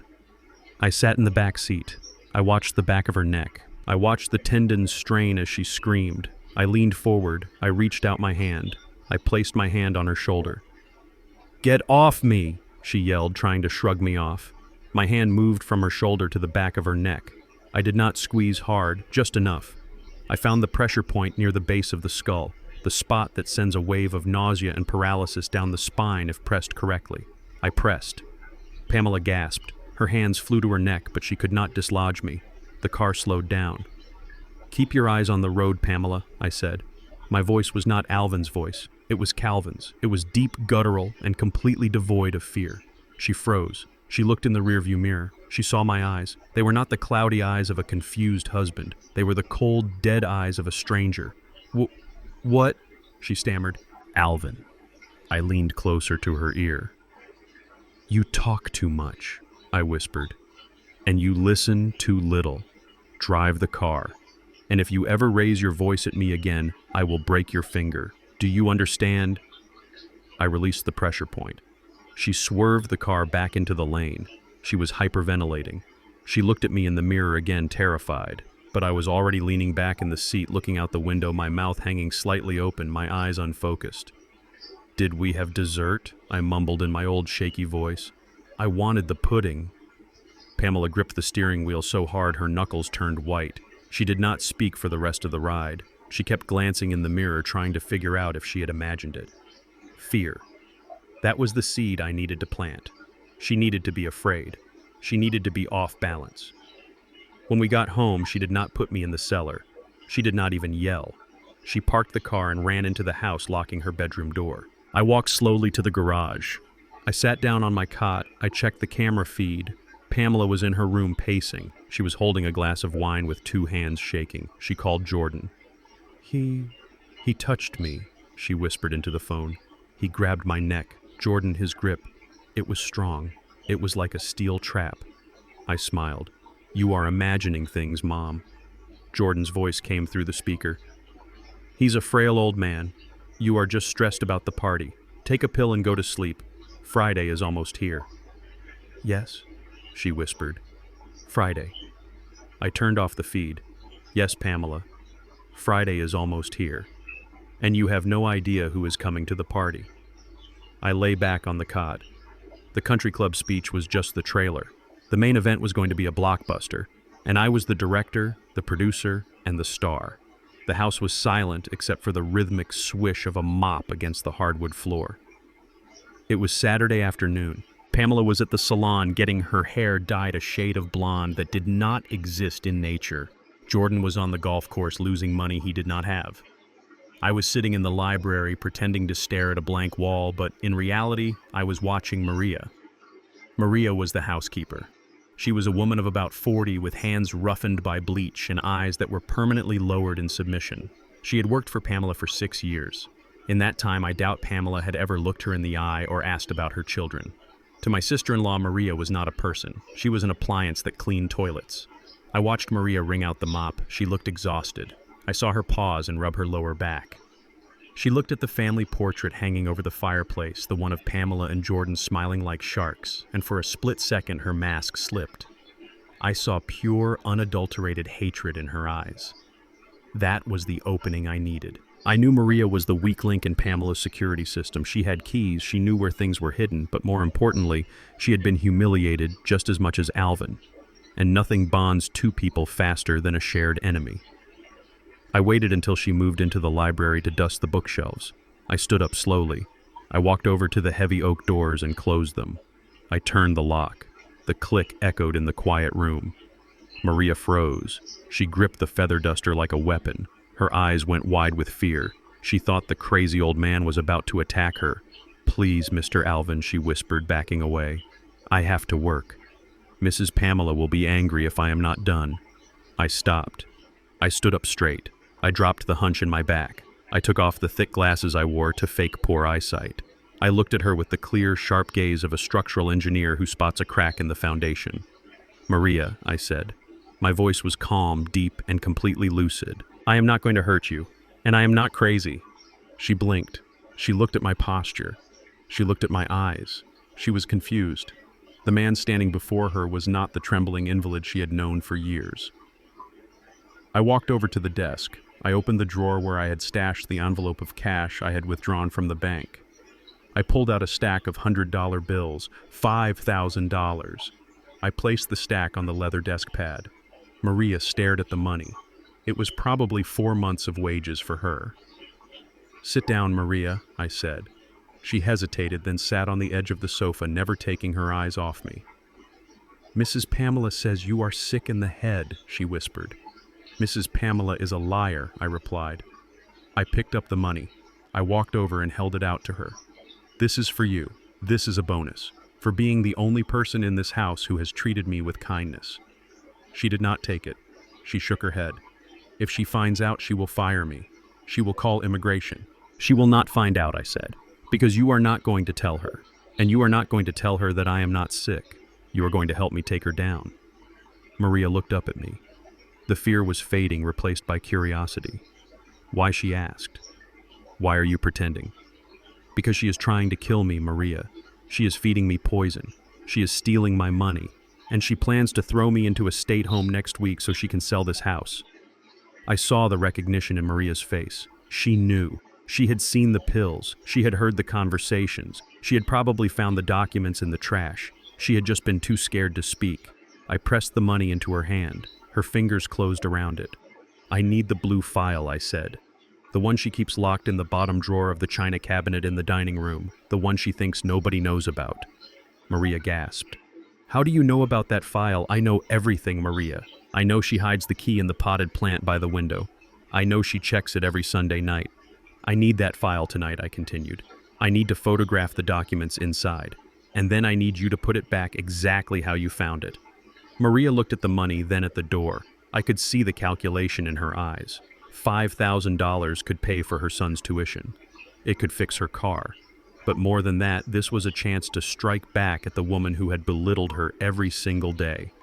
She looked at me. A small, fierce smile appeared on her lips. "She calls me stupid," Maria said softly. "She says I do not understand English well, but I understand everything." I smiled back. "I know you do. That is why we are going to win. Will you help me?" Maria nodded. "Tonight," she said, "when she drinks her wine. She passes out hard." I unlocked the library door. Maria stood up, hid the money in her apron, and went back to dusting. When Pamela came home an hour later complaining about the traffic, Maria was scrubbing the baseboards, invisible and obedient. Pamela stepped right over her, never suspecting that the woman on her knees was now a soldier in my army. Night fell. The house was a tomb. Pamela had consumed her usual half bottle of Chardonnay and was snoring in the master bedroom. Jordan was out at a club. I sat in the dark kitchen waiting. At 2 a.m, a shadow appeared in the doorway. It was Maria. She was wearing her street clothes, ready to leave, but she had stayed behind for the mission. She held up a small brass key. We moved to the dining room. We did not turn on the lights. I used the flashlight on my phone, keeping the beam low to the ground. Maria went to the massive china cabinet. She moved the heavy porcelain soup tureen, the replacement for the one I had broken, and found the false bottom in the drawer. She unlocked it. Inside lay a thick blue folder. My heart hammered against my ribs. This was it, the holy grail of Pamela's deceit. I carried the folder to the kitchen table. I opened it. Maria stood guard by the door, watching the stairs. I scanned the documents. My engineer's brain processed the information instantly. There was the original deed to the house. It was a joint tenancy with right of survivorship. That meant if Alvin died, Pamela got everything automatically. No probate, no will could contest it. But then I found something else. A document clipped to the back. It was a prenuptial agreement from 30 years ago. I remembered Alvin telling me about this, but Pamela had sworn she burned it. I read the clause on page 4.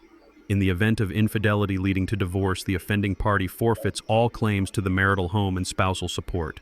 I almost laughed out loud. Infidelity. Pamela had been sleeping with her lawyer David for 2 years. I had heard them on the phone. I had seen the texts. But I needed proof that would stand up in court. And then I found the smoking gun. Tucked into the back pocket of the folder was a handwritten ledger. Pamela was arrogant. She kept records of her own theft. It was a list of cash withdrawals and transfers labeled Project Freedom.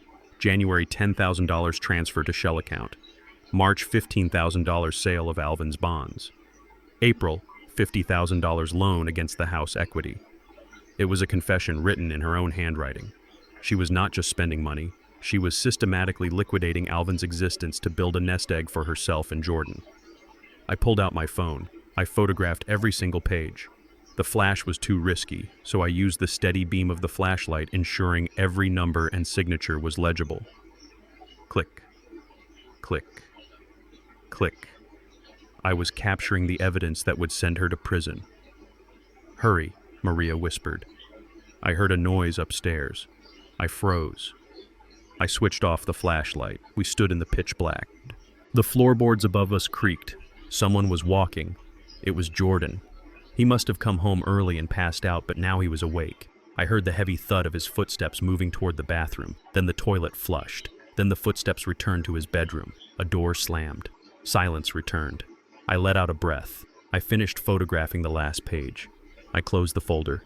"Put it back," I whispered to Maria. Exactly as it was. She took the folder. Her hands were steady. She was no longer just a maid. She was a spy. She locked the drawer. She hid the key back in the plant soil. We went back to the kitchen. "You did good, Maria," I said. "You did very good." She looked at me. Her eyes were shining. For the first time, I saw hope in them. "Mr. Alvin," she said, "when you take the house back, will you fire me?" I put my hand on her shoulder.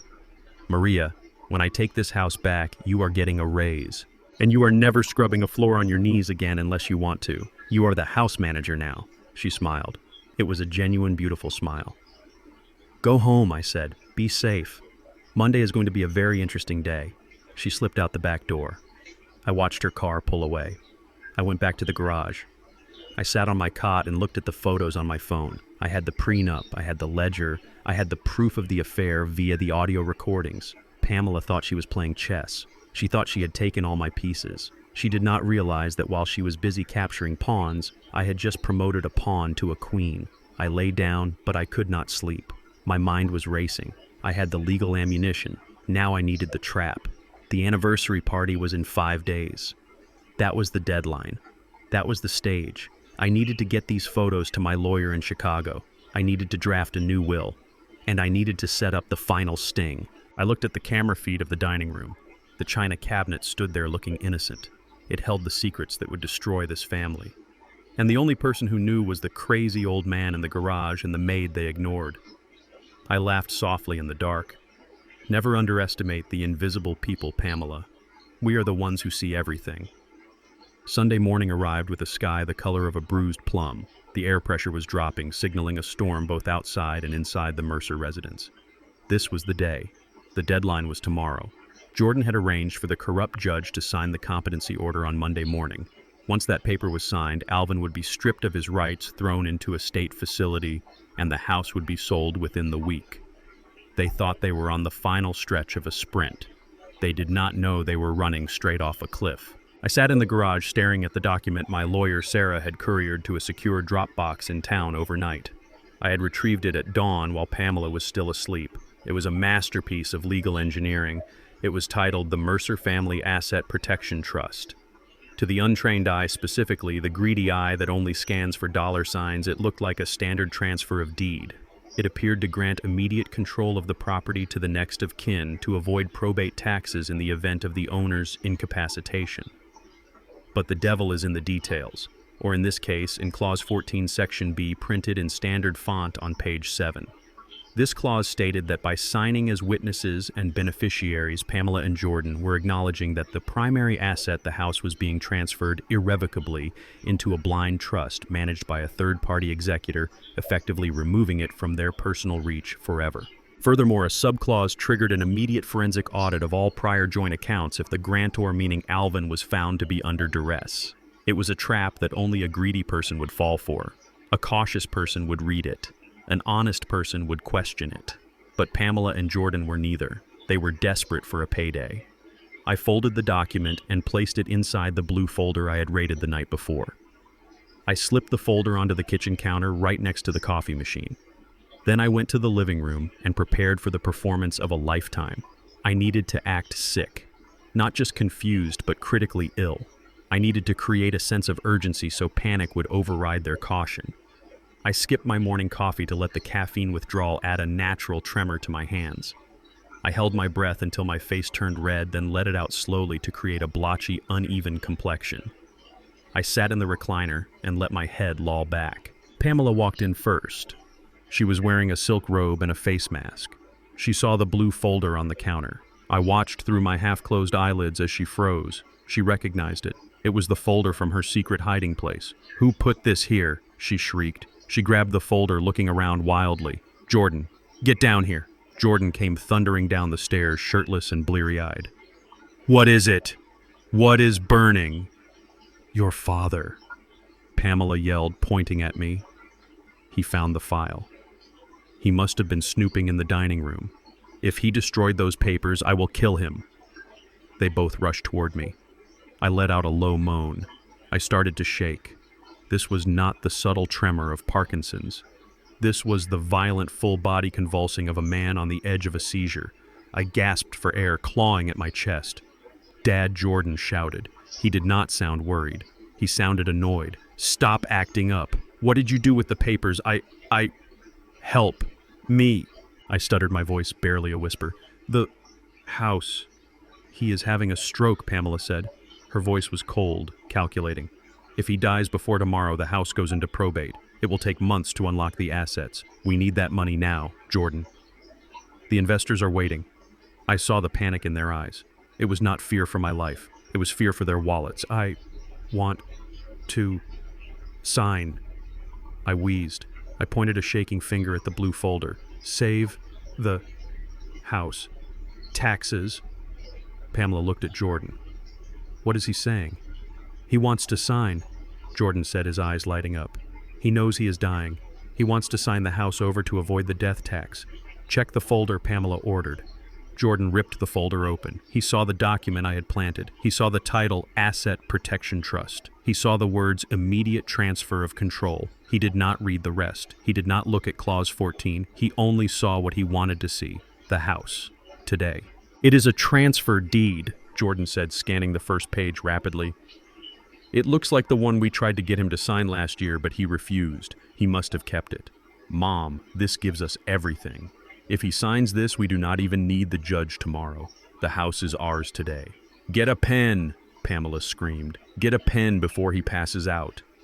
I let my head fall forward. I made a gurgling sound in my throat. I squeezed my eyes shut. I was playing chicken with their greed, and they were blinking fast. Jordan scrambled to the desk. He grabbed a black ballpoint pen. He ran back to me. He shoved the document onto the tray of the recliner. He forced the pen into my shaking hand. "Sign here, Dad," he yelled. "Right here on the line. Just do it and we will call an ambulance." I struggled. I let the pen slip from my fingers. It fell to the floor. Jordan cursed. He picked it up. He jammed it back into my hand. "Hold it. Damn it, hold it. I cannot." "See," I whispered. "Where?" Pamela grabbed my hand. Her touch was icy. She guided my hand to the paper. "Right here, Alvin. Just write your name. Do it for us. Do it for the family." I opened my eyes. I looked at her. I put every ounce of fake love and desperation into that look. "I love you, Pamela," I rasped. "Sign," she hissed. I put the tip of the pen to the paper. I scribbled a signature. It was messy, jagged, and barely legible, but it was there. Alvin Mercer. Now you too, I whispered. Witness it. Make it legal. Of course, Jordan said. He was practically vibrating with excitement. He grabbed the pen from my hand. He signed his name on the witness line with a flourish. He did not read the text above it that said, I hereby acknowledge the transfer of these assets to the Mercer Trust and forfeit all personal claims. He handed the pen to Pamela. She signed quickly, her signature sharp and aggressive. It is done, Jordan said. He held the document up like a trophy. We got it. The house is ours. I let out a long, shuddering breath. I closed my eyes and went limp in the chair. Call 911, Jordan asked, looking at his mother. Pamela looked at the document, then at me. She checked her watch. Give him a minute, she said. If he is still breathing in 10 minutes, we will call the non-emergency line. No need to rush and pay for an ambulance siren. They walked into the kitchen. I heard the distinct pop of a champagne cork. It was 9 in the morning. We did it, I heard Jordan say. We are rich. I can pay off the loan sharks by noon. Pamela laughed. It was a wicked, joyful sound. I told you, Jordan. I told you I would handle it. The old fool gave us everything. We can send him to Stone Mountain tomorrow and tell them he is indigent. We won't have to pay a dime for his care. I sat in the chair listening to them celebrate their victory. My heart rate slowed down to normal. My breathing steadied. I opened my eyes. The document was lying on the table where they had left it forgotten in their celebration. I needed to secure it, but I couldn't move yet. I had to play the part. Maria walked into the room. She had come in through the back door to start her shift. She saw me slumped in the chair. She saw the document. She saw Pamela and Jordan drinking champagne in the kitchen. She understood immediately. She walked over to the table. She picked up the document. She pretended to be tidying up. Leave that, Maria Pamela shouted from the kitchen. Do not touch anything. I am just moving it to the safe. Mrs. Pamela, Maria called back, her voice submissive. So nothing gets spilled on it. Pamela paused. Good idea, she said. Put it in the wall safe. The combination is my birthday. Maria looked at me. I gave her a microscopic nod. She walked to the study, but she did not put it in the wall safe. She slipped it under her sweater. She put a stack of blank papers in the safe instead. She walked past me. I got it, she whispered, her lips barely moving. I closed my eyes again. The trap was sprung. The bait was taken. The cage door had slammed shut and the lock had clicked. They were drinking champagne in a house they no longer owned. They were celebrating a fortune they had just signed away. 10 minutes later, I pretended to wake up. I groaned. I sat up slowly. Pamela walked in holding her glass. Oh, look who is back from the dead, she said. You gave us quite a scare, Alvin. I feel better, I said. The episode passed. Good, she said. Because you have packing to do. We are moving things along. She walked away, swaying her hips. She thought she was the queen of the castle. She did not know she was just a squatter with an eviction notice pending. I stood up. I walked to the window. I looked out at the garden. The storm outside had broken. Rain was hammering against the glass. But inside me, everything was calm. I had done it. I had used their own worst instincts against them. I had not thrown a punch. I had not fired a gun. I had simply handed them a rope, and they had eagerly, joyfully tied the noose around their own necks. Tomorrow was the anniversary party, the grand finale. I hoped they enjoyed the champagne, because the hangover was going to be brutal. The smell of fresh lilies was suffocating. It smelled like a funeral parlor, which was fitting because tonight was the death of a marriage, even if only one person knew it. Monday evening had arrived, and with it, the 30th anniversary celebration. The house had been transformed from a home into a stage set. Florists had spent the entire afternoon arranging massive bouquets of white orchids and roses on every available surface. Caterers in black uniforms were currently setting up a raw bar in the foyer, cracking open oysters and spooning caviar onto crystal dishes. I sat in the corner of the kitchen, nursing a glass of tap water, watching the spectacle of waste. I did the mental math as I watched. The flowers cost at least $4,000. The catering was easily $10,000. The vintage champagne chilling in the oversized silver buckets was $200 a bottle. Pamela was burning through $20,000 in a single night to impress people she secretly hated all while plotting to throw her husband into a state-run facility because she claimed they were short on funds. The hypocrisy was physical. It felt like a stone in my gut. Pamela swept into the kitchen. She was wearing a blood-red silk gown that clung to her body. She looked striking, I had to admit.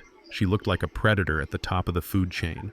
She was wearing the diamond necklace Alvin had bought her for their 25th anniversary, the one he had taken a second mortgage to afford. She stopped when she saw me. She frowned. Her face was a mask of perfectly applied makeup, but the disdain cracked through. "Why are you not dressed?" she snapped. "The guests will be here in 20 minutes. Do not tell me you forgot how to put on pants." I looked up at her. I let my mouth hang open slightly. I blinked slowly. I could not find my tie," I mumbled. She rolled her eyes toward the ceiling, asking a silent deity for patience. "It is on the bed, Alvin. Right where I left it. Go upstairs. Put on the tuxedo and brush your hair. You look like a frightened bird. And remember the rules. You sit in the corner, you smile, you do not speak. If someone asks you a question, you look at me." I stood up slowly. I shuffled past the tray of lobster tails. I wanted to grab one and eat it right there just to watch her scream.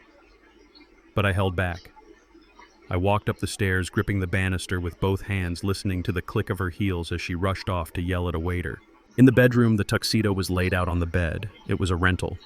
It was cheap, polyester stiff, and uncomfortable. It was a size too small, chosen deliberately to make me look overgrown and awkward. I put it on. The collar was tight. It choked me. I looked in the mirror. I did not see Alvin anymore. I saw a man in a costume. I saw an actor preparing for the final act. I adjusted the bow tie. I did not tie it crookedly as she expected. I tied it perfectly. A symmetrical, sharp knot. Then I messed it up slightly. I pulled one end loose. I needed to maintain the illusion for just one more hour. I checked my pocket. The phone was there.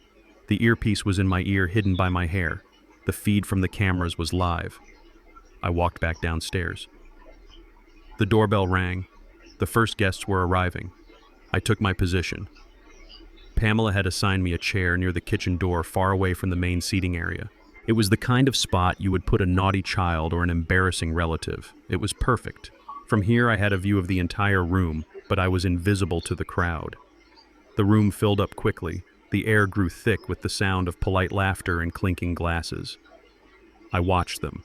The doctors, the lawyers, the country club members. They drank Alvin's wine. They ate his food. They complimented Pamela on her devotion. "Oh, you are a saint, Pamela," I heard a woman say. "A blue-haired matron with pearls the size of grapes. Keeping him at home with you. It must be so hard." Pamela sighed, touching her chest. "It is my cross to bear, Linda, but I made a vow, in sickness and in health, even if he does not know who I am anymore." I gripped the arm of my chair. The lie was so smooth, so practiced. She had turned my brother's suffering into her social currency. Jordan and Courtney arrived. They made an entrance loud and flashy. Courtney was wearing a sequined dress that caught every light in the room. She was holding a new clutch, not the Hermes bag I had ruined, but something equally expensive.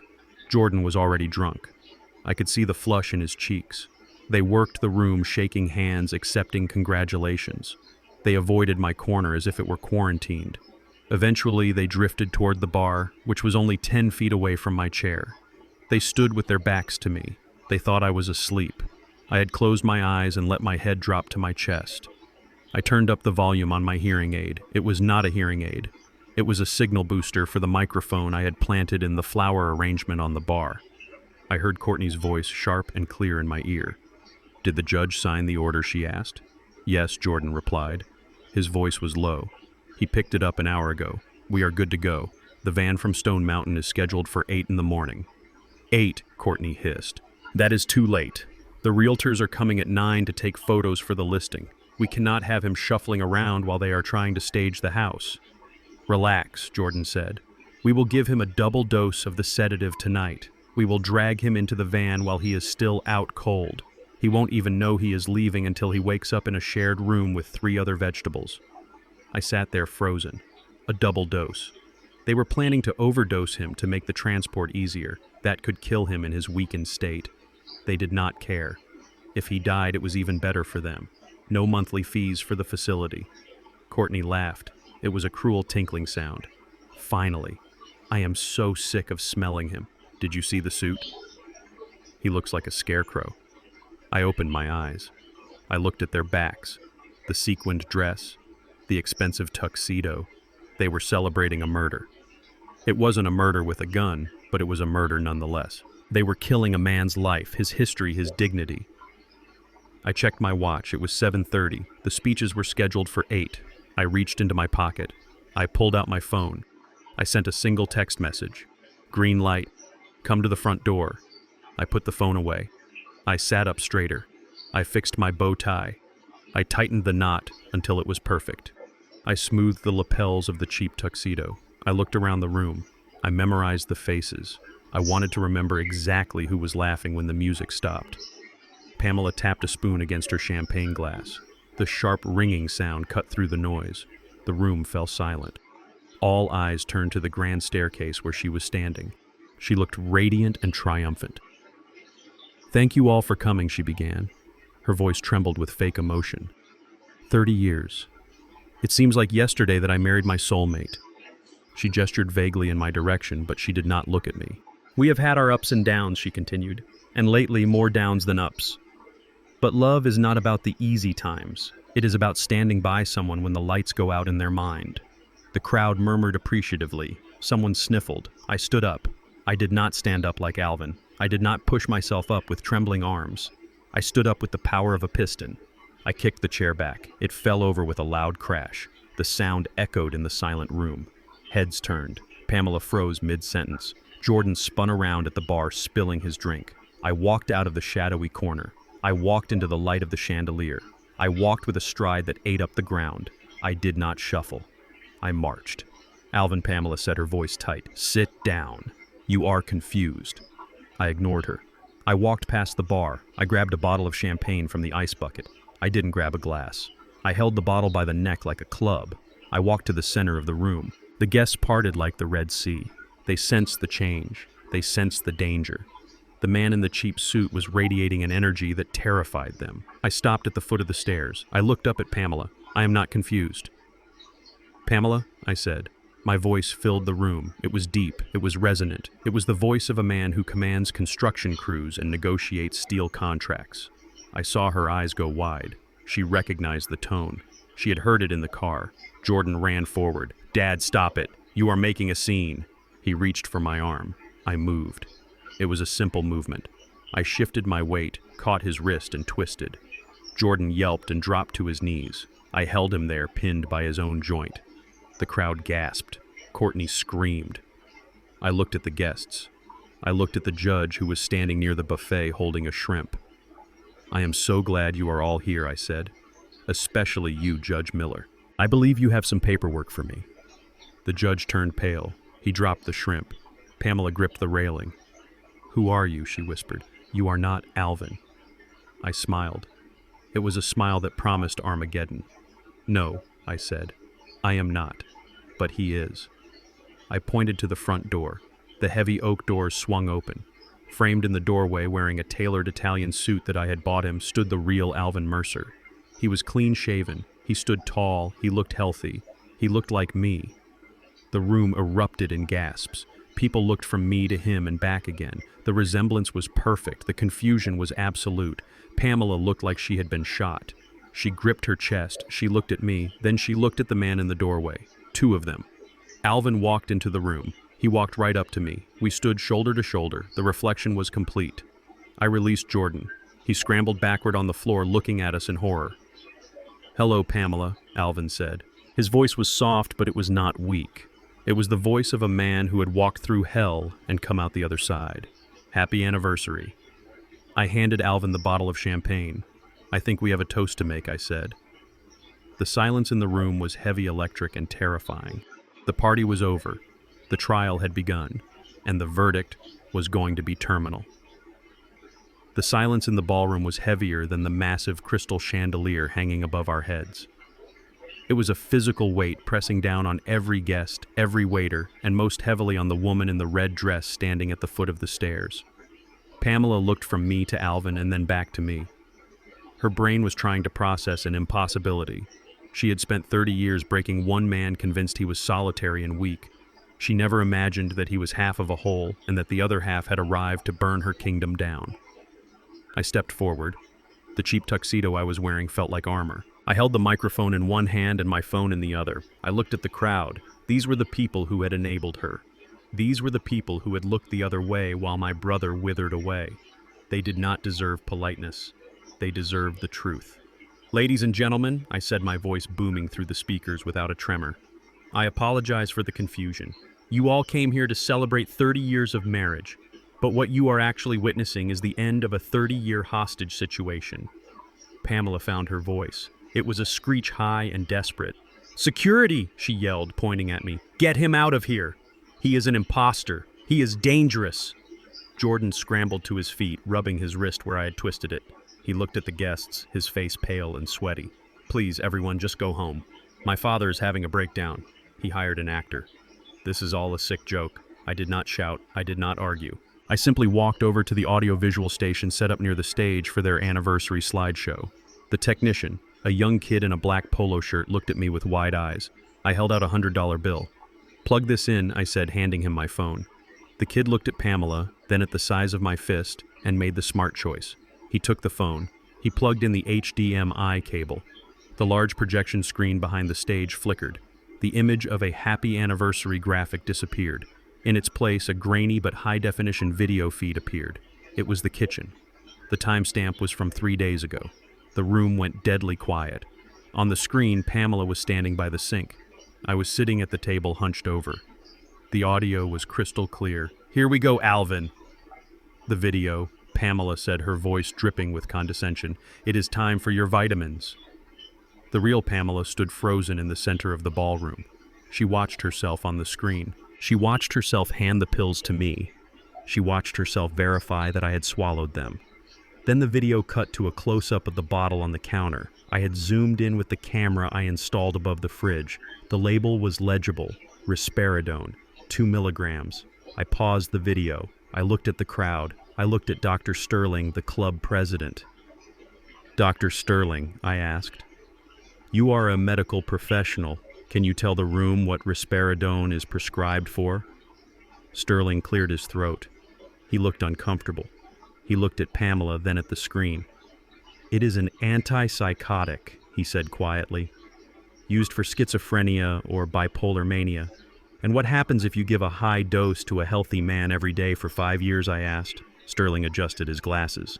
"It would cause sedation, confusion, tremors, memory loss, eventually permanent neurological damage." A gasp rippled through the room. It sounded like the air being sucked out of the space. Pamela lunged towards the AV table. "Turn it off," she screamed. "That is fake. That is a deep fake."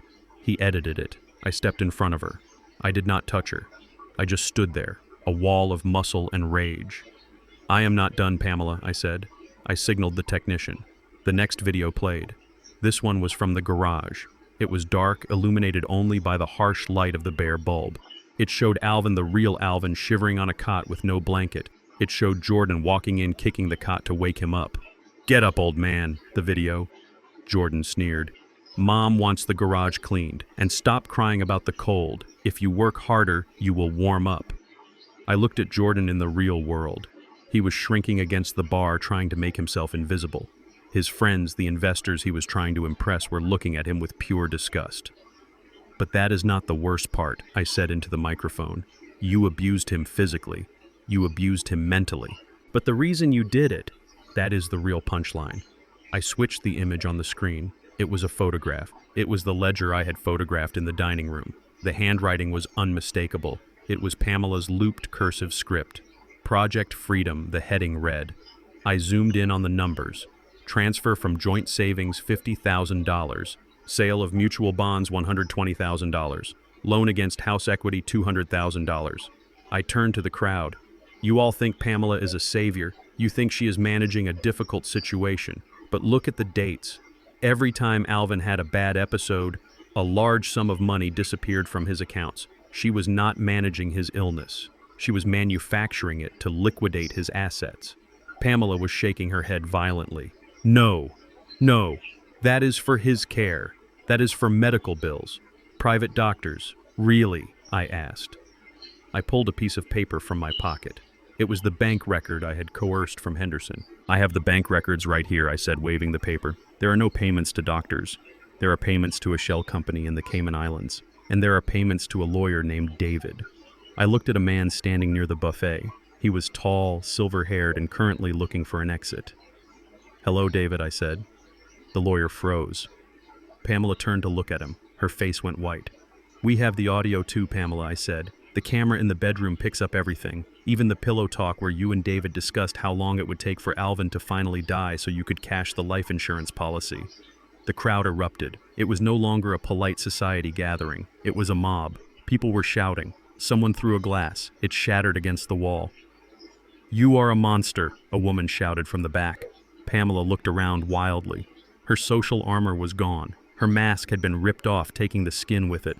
She looked at the judge. "Judge Miller," she pleaded, running toward him. "You know me. You know this is illegal. He is recording me in my own home. That is inadmissible. Arrest him." Judge Miller stepped back. He held up his hands as if she were contagious. "Actually, Mrs. Mercer," the judge said, his voice cold. "If the recording captures the commission of a felony, it is very much admissible.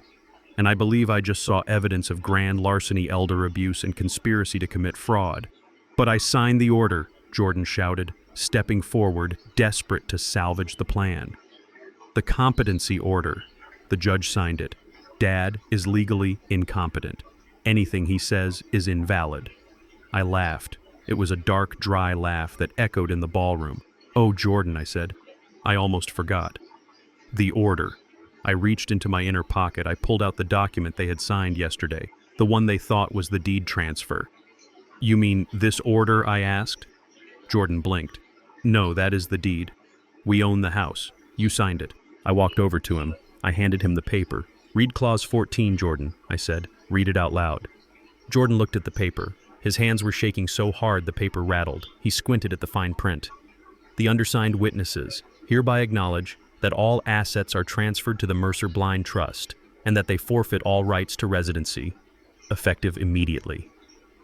He stopped reading. He looked up at me.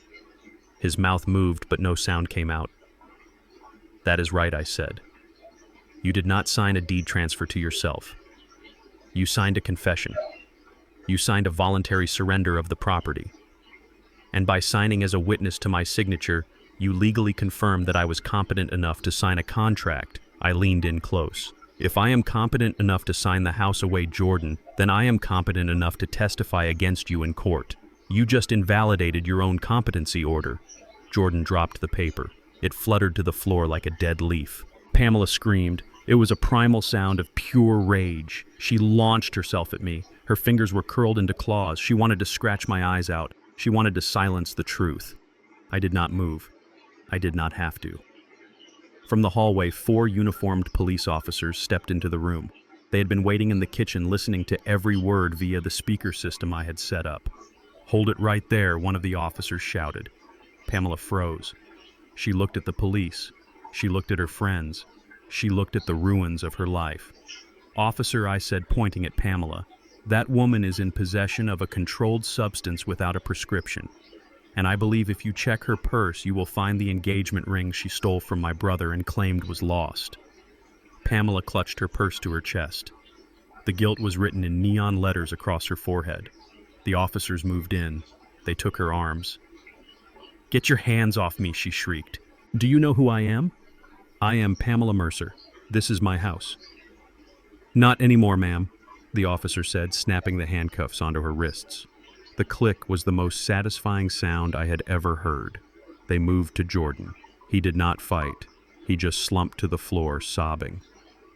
Courtney tried to sneak away toward the patio doors, but a female officer blocked her path. "You too, Mrs. Mercer," the officer said. "We have video of you disposing of evidence." I watched as they were gathered up. The guests were filming with their phones. The flashbulbs popped like fireworks. This was not the anniversary party Pamela had planned, but it was certainly memorable. I walked over to Alvin. He was standing by the fireplace watching his tormentors being led away. He looked tired, but his head was high. I put my hand on his shoulder. "Are you okay?" I asked. Alvin looked at Pamela one last time as she was dragged out the front door, still screaming about her lawyer. He took a deep breath. He adjusted his cuff. "I will be," he said. I looked at the crowd. They were staring at us, waiting for an explanation, waiting for absolution. I picked up the microphone one last time. "The show is over," I said. "The bar is closed, and I suggest you all go home and check your own bank accounts, because people like Pamela never work alone." I dropped the microphone. It hit the floor with a thud. Alvin and I walked out of the ballroom, leaving the chaos behind us. We walked into the kitchen where the lobster was still sitting on ice. I picked up a lobster tail. I peeled it. I handed it to Alvin. "Eat up, brother," I said. "You paid for it." Alvin took a bite. He smiled. It was the first real smile I had seen on his face in 30 years. We stood there in the silence of the kitchen, twin brothers survivors eating lobster, while the sirens faded into the distance. The war was over, and we were the last men standing. The ballroom was suspended in a state of absolute paralyzed shock. It was a tableau of chaos frozen in time. The police officers held Pamela by the arms, but they had stopped moving. The guests had lowered their phones, too stunned to record. Jordan was on his knees, staring at the doorway with his mouth hanging open like a fish pulled from water. And in that doorway stood the impossible. Alvin Mercer walked into the room. He did not walk like the broken man they had known. He walked with a fluid, easy grace. He was wearing a navy blue Italian suit that cost more than the car Pamela drove. His hair was trimmed. His face was shaved. But it was his eyes that held the power. They were clear. They were sharp. They were the eyes of a man who had woken up from a long, dark nightmare. He walked across the parquet floor. The sound of his dress shoes was a steady rhythm against the silence. He walked straight to me. We stood shoulder to shoulder in the center of the room. Identical height, identical build, identical faces. The only difference was the energy. I was the hammer radiating force and anger. He was the shield radiating calm and resilience. I saw Pamela's brain trying to reject what her eyes were seeing. She looked at me, then she looked at him. She blinked rapidly as if trying to clear a hallucination. Her breathing became shallow and erratic. "No," she whispered. "This is a trick. Mirrors. It is a trick." I stepped forward. I looked at the crowd, then back at her. "It is no trick, Pamela," I said. "It is genetics, and it is justice." I pointed to the man beside me. "Ladies and gentlemen," I said, my voice cutting through the air. "You all know Alvin Mercer, the man you pitied, the man you ignored, the man you let rot in a garage while you drank his wine. But you do not know me." I placed a hand on my chest. "My name is Calvin Mercer. I am his twin brother. And for the last 30 days I have been living in your house." A gasp tore through the room. It was a collective intake of breath that sounded like a scream. Pamela's knees gave way. The officers had to hold her up. She stared at me with horror. "You!" she gasped. "It was you," I smiled. It was a cold, satisfied smile. "Yes, Pamela. It was me. When you threw that apron at my face, that was me. When you made me sleep in the garage, that was me. When you fed me those pills, that was me." She shook her head violently. No, you were confused. You were shaking. You spilled the soup." I laughed. I walked closer to her, invading her space. "I spilled the soup because I wanted to ruin that bag," I said. "I shook my hands because you expected me to be weak. I sat in that corner and let you talk about me like a dog because I needed you to feel safe. I needed you to be arrogant, because arrogant people make mistakes, and you made thousands of them." Jordan let out a sob from the floor. He looked up at Alvin. "Dad, is that you?" Alvin stepped forward. He looked down at his son. There was no love in his eyes anymore, only a profound disappointment. "Hello, Jordan," Alvin said. His voice was smooth, cultured, the voice of the professor he used to be. Dad, Jordan stammered, scrambling toward him. "I didn't know. Mom made me do it. She said you were sick. She said we had to take control. I was just trying to help you." Alvin looked at the man on the floor. He did not reach out a hand to help him up. "You were not helping me, Jordan," Alvin said softly. "You were burying me. I heard you. I heard you tell your friends that I was a burden. I heard you laugh when I asked for a blanket. I heard you plan to sell my house to pay your gambling debts. But that was him. Jordan pointed at me. That was Calvin. I said those things to him. Alvin shook his head. It does not matter which face you were looking at, Jordan. The hate in your heart was the same. You treated your father like garbage because you thought he was too weak to fight back. You did not realize that by hurting him you were waking up the only man in the world who could destroy you. Alvin put his hand on my shoulder. My brother came to save me because you would not. Alvin said, he gave me my life back, and now I'm going to use it. Pamela let out a wail. It was a high, keening sound of pure despair. She realized the scope of the deception. She realized that every time she had mocked me in the last month, she had been mocking a man who was recording her every word. You tricked me, she screamed, struggling against the cuffs. This is entrapment. You lied. You came into my house under false pretenses. I leaned in close to her face. I did not lie about who I was, Pamela, I said. You just never looked closely enough to tell the difference. You looked at me and saw a checkbook. You looked at me and saw a victim. You never once looked me in the eye and saw a man. If you had, you would have seen that my eyes are green and Alvin's are hazel, but you haven't looked him in the eye in 20 years. The crowd began to whisper. The judgment in the room shifted like the tide. Minutes ago, Pamela was the saint. Now she was the villain in a Shakespearean tragedy. She couldn't tell them apart, a woman whispered loudly. She lived with him for a month and didn't know it wasn't her husband. That is cold.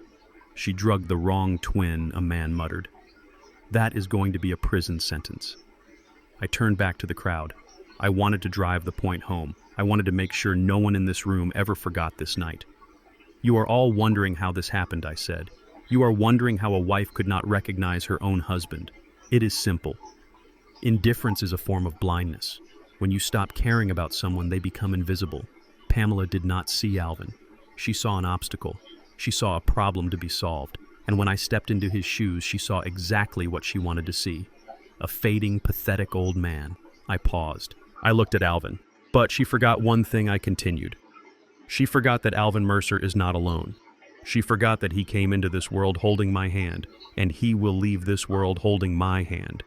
You tried to break him, Pamela, but you cannot break iron. Alvin reached into his pocket. He pulled out a small velvet box. Pamela stopped struggling. She stared at the box. She recognized it. You said you lost it, Alvin said. He opened the box. The diamond engagement ring sparkled under the chandelier lights. It was their mother's ring. The ring Pamela had claimed vanished years ago. You told me I lost it in the garden, Alvin said. You told me my memory was gone. You made me dig in the dirt for 3 days looking for it. I cried over this ring. I thought I had failed my mother. He held the ring up. But you had it the whole time, he said. You hid it in the bottom of your jewelry box, waiting to resize it for yourself. You stole my past to decorate your future. I didn't say, Pamela sobbed. I was keeping it safe. You lose everything. Alvin closed the box with a snap. I am not losing this, he said, and I am not losing my house, and I am certainly not losing my dignity anymore. He turned to the police officers. Take her away, Alvin said. Please. The smell of her perfume is making me sick. The officers nodded. They began to drag Pamela toward the door. She fought them. She dug her heels into the expensive carpet. Alvin, she screamed. You can't do this. I am your wife. I took care of you. Who is going to cook for you? Who is going to manage your pills? You will die without me. Alvin watched her go. He did not look sad. He looked liberated. I learned to cook in Chicago, Pamela, he called out after her. And as for the pills, I stopped taking them 3 weeks ago. I feel fantastic. Pamela's screams faded as she was shoved into the back of a squad car outside. The flashing blue lights reflected off the crystal glasses on the tables, creating a disco effect of disaster. Courtney was next. The female officer had her in handcuffs. She was not screaming. She was weeping, silently terrified. I didn't know, she whispered to Jordan. You said it was legal. You said we would get the money. Jordan looked at her. He looked at his father. He looked at me. He realized there was no way out. I am sorry, he whispered. I walked over to him. I looked down. Sorry does not sign checks, Jordan, I said. And sorry does not pay back the $300,000 you stole. You are going to prison. And when you get out, do not come here. Do not call. You have no father. You have no uncle. You have nothing but the greed you worshipped. The officers hauled them away. The room was finally cleared of the parasites. The guests stood there awkward and silent. They did not know what to do. Should they leave? Should they apologize? Alvin stepped up to the microphone. He adjusted his tie. He looked every inch the distinguished gentleman. "The party is over," he said, "but the catering is paid for, and the wine is open. I suggest you all have a drink. You look like you need it." He smiled. It was a genuine warm smile. "As for my brother and me," he said, looking at me, "we have some catching up to do." He put the microphone down. He walked over to me. We hugged. It was a strong, fierce hug. The kind of hug that communicates 30 years of missed birthdays and 5 years of estrangement. "Thank you," he whispered in my ear. "You saved my life." I patted his back. "You saved yourself, Alvin," I said. "I just provided the stage." We turned and walked toward the kitchen. The guests parted for us, staring with awe. We were not just men anymore. We were a legend. We were the Mercer twins. As we walked, I heard the whispers starting again. "Did you see his eyes? Did you hear his voice?" I never knew Alvin had a brother. She messed with the wrong family. I smiled. Yes, she did. We walked into the kitchen. The staff was standing there terrified. The chef was holding a ladle like a weapon. "Relax," I said. "The show is over. Keep the change." I grabbed a bottle of champagne. Alvin grabbed 2 glasses. We walked out the back door onto the patio. The rain had stopped. The air was fresh and clean. We stood by the railing looking out at the dark garden. Somewhere in the distance, sirens wailed. "Well," Alvin said, taking a sip of champagne. "That was dramatic." I laughed. I took a sip. It tasted like victory. "It was necessary," I said. Alvin looked at me. "So what now?" "The house is mine. The money is recovered. She is gone. Now," I said, "now we go fishing." Alvin laughed. It was a sound I hadn't heard since we were 20 years old. "Fishing sounds good," he said. "But first, I think we need to burn those sheets." I clinked my glass against his. "Agreed," I said. "We burn everything. And tomorrow we buy new furniture. Furniture that you choose." We stood there in the quiet night, 2 brothers against the world. The nightmare was over. The morning was coming. And for the first time in a long time, the future looked bright. But we weren't done yet. There was still the matter of the legal cleanup. And I intended to make sure that Pamela and Jordan felt every single inch of the law pressing down on their necks. The show was over, but the reckoning had just begun. The police cars flashing blue lights in the driveway were just the opening act.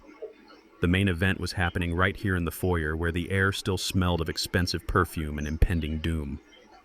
Pamela was gone screaming in the back of a squad car, but her accomplices were still standing on the marble floor they thought they would inherit.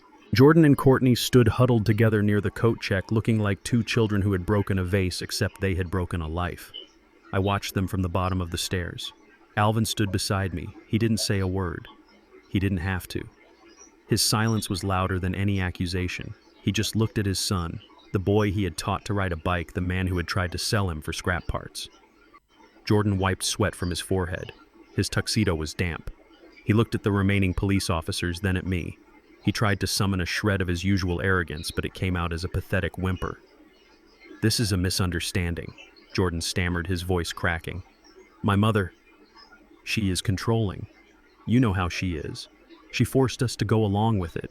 We were victims too." I laughed. It was a short, sharp sound. "Victims," I repeated. I walked over to the side table where my lawyer, Sarah Jenkins, had set up her temporary command post. Sarah was a woman who could make grown men cry with a single subpoena. She was wearing a gray suit that looked like it was cut from steel. She held a stack of files in her hand. "Sarah," I said, "please explain to my nephew the definition of a victim." Sarah stepped forward. She didn't smile. She adjusted her glasses and looked at Jordan with the clinical detachment of a coroner examining a corpse. "Mr. Mercer," Sarah began, her voice crisp and clear. "A victim does not forge signatures on loan applications. A victim does not set up shell companies in the Cayman Islands to launder stolen pension funds. And a victim certainly does not sign a document witnessing the transfer of assets while conspiring to commit involuntary commitment fraud." Jordan turned pale. He looked at the document in Sarah's hand. "But that paper," he whispered. "You said it was a trust." You said it protected the assets. It does protect the assets, Sarah said. From you. She opened the file. When you signed as a witness to Calvin Mercer's signature, believing him to be your father, you legally attested that the signer was of sound mind. That testimony invalidates the competency order you filed this morning. But more importantly, Clause 14, which you failed to read, triggered an immediate forensic audit of all accounts linked to your Social Security number. Courtney stepped forward. She was shaking. Her sequined dress rattled like a snake's tail. What does that mean? She asked, her voice high and shrill. What audit? We have our own money. Jordan is an investor. I looked at Courtney. I looked at the diamond bracelet on her wrist. I looked at the designer shoes she was wearing. You have no money, Courtney, I said. You have Alvin's money. And as of 10 minutes ago, that money has been repatriated. Sarah pulled out her phone. She tapped the screen and held it up. I just received confirmation from the bank, Sarah said. The emergency freeze order has been executed. Your personal checking accounts, your savings, and your credit lines have been suspended pending the investigation into wire fraud and elder abuse. Courtney gasped. She fumbled for her purse. She pulled out her phone. She opened her banking app. I watched her face as she saw the numbers, or rather the lack of them. It says 0, she whispered. It says, insufficient funds. She looked up at me, eyes wide with terror. My cards, she asked. Declined, I said. All of them. Even the black card you used to buy that dress. You are currently wearing stolen property. Jordan grabbed Sarah's arm. You can't do this. I have outstanding loans. I have investors I have to pay back tomorrow. If the accounts are frozen, they will kill me. I stepped between him and Sarah. I removed his hand from her arm. That sounds like a personal problem, Jordan, I said. Maybe you can ask your investors for a character reference at your trial. Trial. Jordan choked out the word. Sarah handed a document to the police officer standing behind Jordan.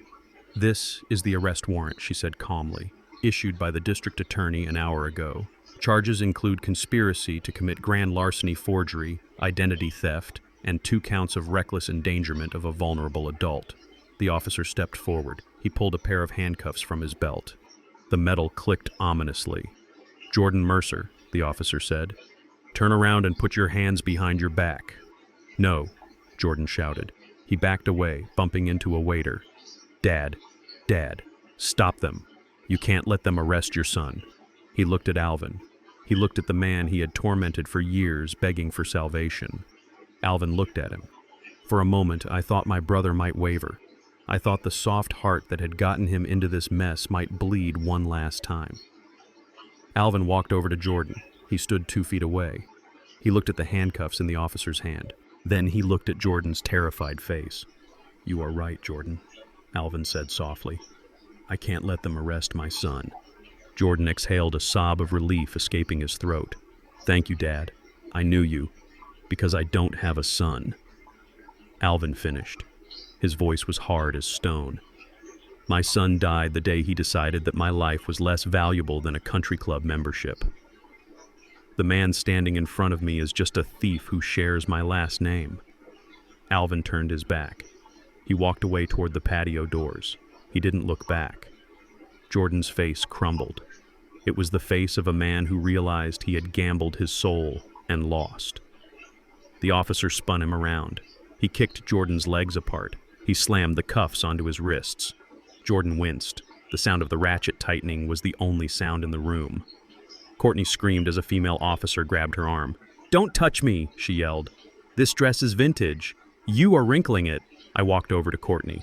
I looked at the clutch she was holding. Actually, I said, that is evidence. I took the bag from her hand. I dumped the contents onto the side table, a lipstick, a phone, and a platinum credit card bearing Alvin's name. I picked up the card. I held it up for the guests to see. This is my brother's card, I announced. Courtney has been using it to pay for her Pilates classes while my brother was eating stale bread in a garage. The crowd murmured. The judgment was palpable. Courtney looked around, searching for a sympathetic face. She found none. I am pregnant, she lied, desperate. You can't arrest a pregnant woman. Sarah Jenkins didn't even blink. We will have the jail medical staff verify that Mrs. Mercer, Sarah said. But given that you were drinking champagne 10 minutes ago, I doubt that defense will hold up in court, or with Child Protective Services. The officer cuffed her. The metal bit into her wrists. She began to cry loud, ugly sobs that smeared her mascara down her cheeks. "Take them away," I said to the officers. The walk from the foyer to the police cars was a parade of shame. Jordan, in his tuxedo head, hung low, sobbing like a child. Courtney stumbling in her high heels, the sequins of her dress flashing ironically under the police lights. The guests parted to let them pass. No one said a word. No one offered to call a lawyer. They just watched. They watched the fall of the House of Mercer. They watched the people they had envied being dragged out like common criminals. I followed them to the door. I wanted to see it. I wanted to see the doors of the squad car close. Jordan looked at me one last time through the window. His eyes were pleading. I just stood there. I didn't smile. I didn't wave. I just watched. The car drove away. The red taillights faded into the night. I turned back to the room. Sarah was packing up her files. "The freeze is total, Calvin," she said. "We seized the boat Jordan bought last month. We seized the vacation condo in Florida. We even put a lien on Courtney's jewelry. Every penny they stole will be recovered. It might take a few months, but Alvin will get it all back." "Thank you, Sarah," I said. "You are worth every dollar." I walked through the silent house. The party was officially over. The guests were leaving, filing out quietly, whispering apologies to Alvin as they went. They were eager to distance themselves from the scandal. I found Alvin on the patio. He was looking at the stars. He held a glass of champagne in his hand, but he wasn't drinking it. "They are gone," I said. Alvin nodded. He didn't turn around. "Did they have any money left?" he asked. "Nothing," I said. "Sarah drained their accounts to cover the restitution. They will have to use a public defender. And when they get out, they will be starting from zero. Actually, less than zero. They will have felony records." Alvin took a deep breath of the cool night air. "Good," he said. He turned to look at me. "Do you know what the worst part was, Calvin?" he asked. "It wasn't the cold garage, it wasn't the hunger. It was knowing that they were using my money to buy things they didn't need to impress people who didn't care while I was rotting." I nodded. I knew. I had seen the ledger. "Well," I said, "they won't be impressing anyone where they are going." Alvin poured the rest of his champagne over the railing onto the garden below. "A libation for the past." "I am tired, Calvin," he said. "I am so tired." "Go to sleep," I said. "Take the master bedroom. It is yours again. I will wait for the cleaning crew." Alvin smiled. He walked toward the French doors. He stopped and looked back. "You know," he said, "I always hated that Hermes bag." I laughed. "Me too, brother. Me too." I watched him walk into the house. He walked straight. He walked tall. He walked like a man who owned his own life again. I stayed on the patio. I looked at the empty driveway. The police lights were gone. The silence was heavy and sweet. I pulled out my phone. I deleted the camera app. I didn't need to watch them anymore. The show was over. The bad guys had lost. The good guys had won. And Pamela. She was probably sitting in a holding cell right now, realizing that her diamonds had been replaced by steel bars. She was realizing that the man she thought was a fool had played her like a fiddle. I took a sip of my drink. It was cold. It was crisp. Justice, I thought, tastes a lot like expensive champagne. But tomorrow, the real work would begin. We had to rebuild. We had to turn this house back into a home. We had to scrub the memory of them from every corner. I was ready. Alvin was ready. I went back inside. I turned off the lights in the ballroom. Darkness fell over the scene of the crime. Good night, Jordan. Good night, Courtney. Good night, Pamela. Enjoy the silence. You earned it. The morning sun hit the kitchen floor, illuminating dust motes dancing in the air where the grand piano used to sit. The piano was gone. It had been rented anyway, just like everything else in Pamela's life, a temporary prop for a stage play that had finally closed. I sat at the kitchen island drinking coffee that tasted like freedom. For the first time in a month, I did not have to hunch my shoulders. I did not have to fake a tremor. I was just Calvin Mercer sitting in my brother's house, watching him reclaim his life one small movement at a time. Alvin was standing by the stove. He was making pancakes. It was a simple act, but under Pamela's regime, it would have been a crime. She never let him cook. She said he was too messy, too slow, too dangerous. Now he flipped a pancake with a wrist that was steady and strong. He was humming a tune I had not heard since we were teenagers. It was an old jazz standard our father used to play. He put the plate in front of me. Blueberry pancakes with real maple syrup, not the sugar-free substitute Pamela forced him to eat. Eat up, he said. You look thin. I think playing the starving invalid took a toll on you. I laughed. I took a bite. It was the best thing I had tasted in weeks, so I asked, have you decided what to do with her clothes? Alvin looked at the ceiling as if the answer was written in the plaster.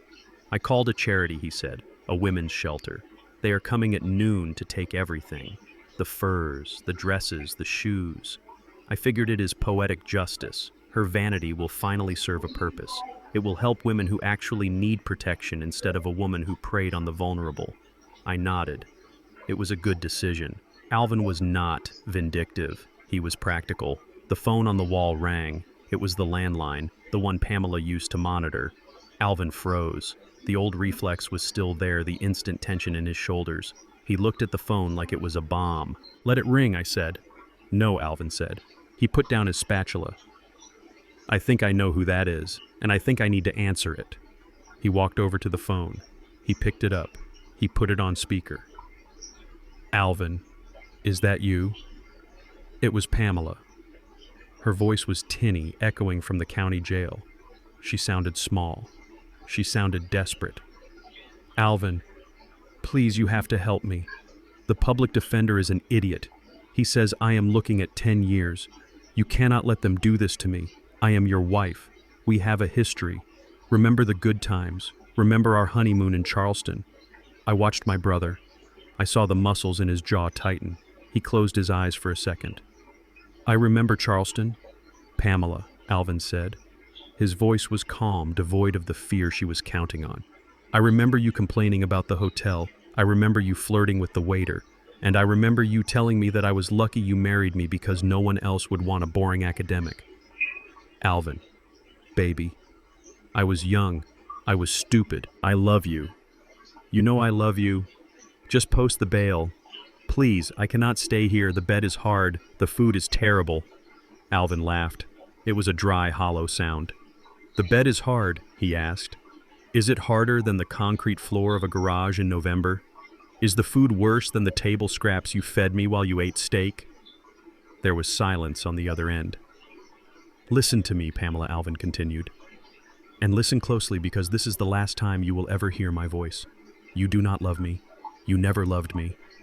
You loved the security I provided. You loved the house. You loved the status. I was just the ATM machine that breathed. Alvin, don't say that. I am filing for divorce this morning, he interrupted. The papers will be served to your cell, and do not worry about the house. I am selling it. I am erasing every trace of you from my life. Alvin, wait. You can't leave me here.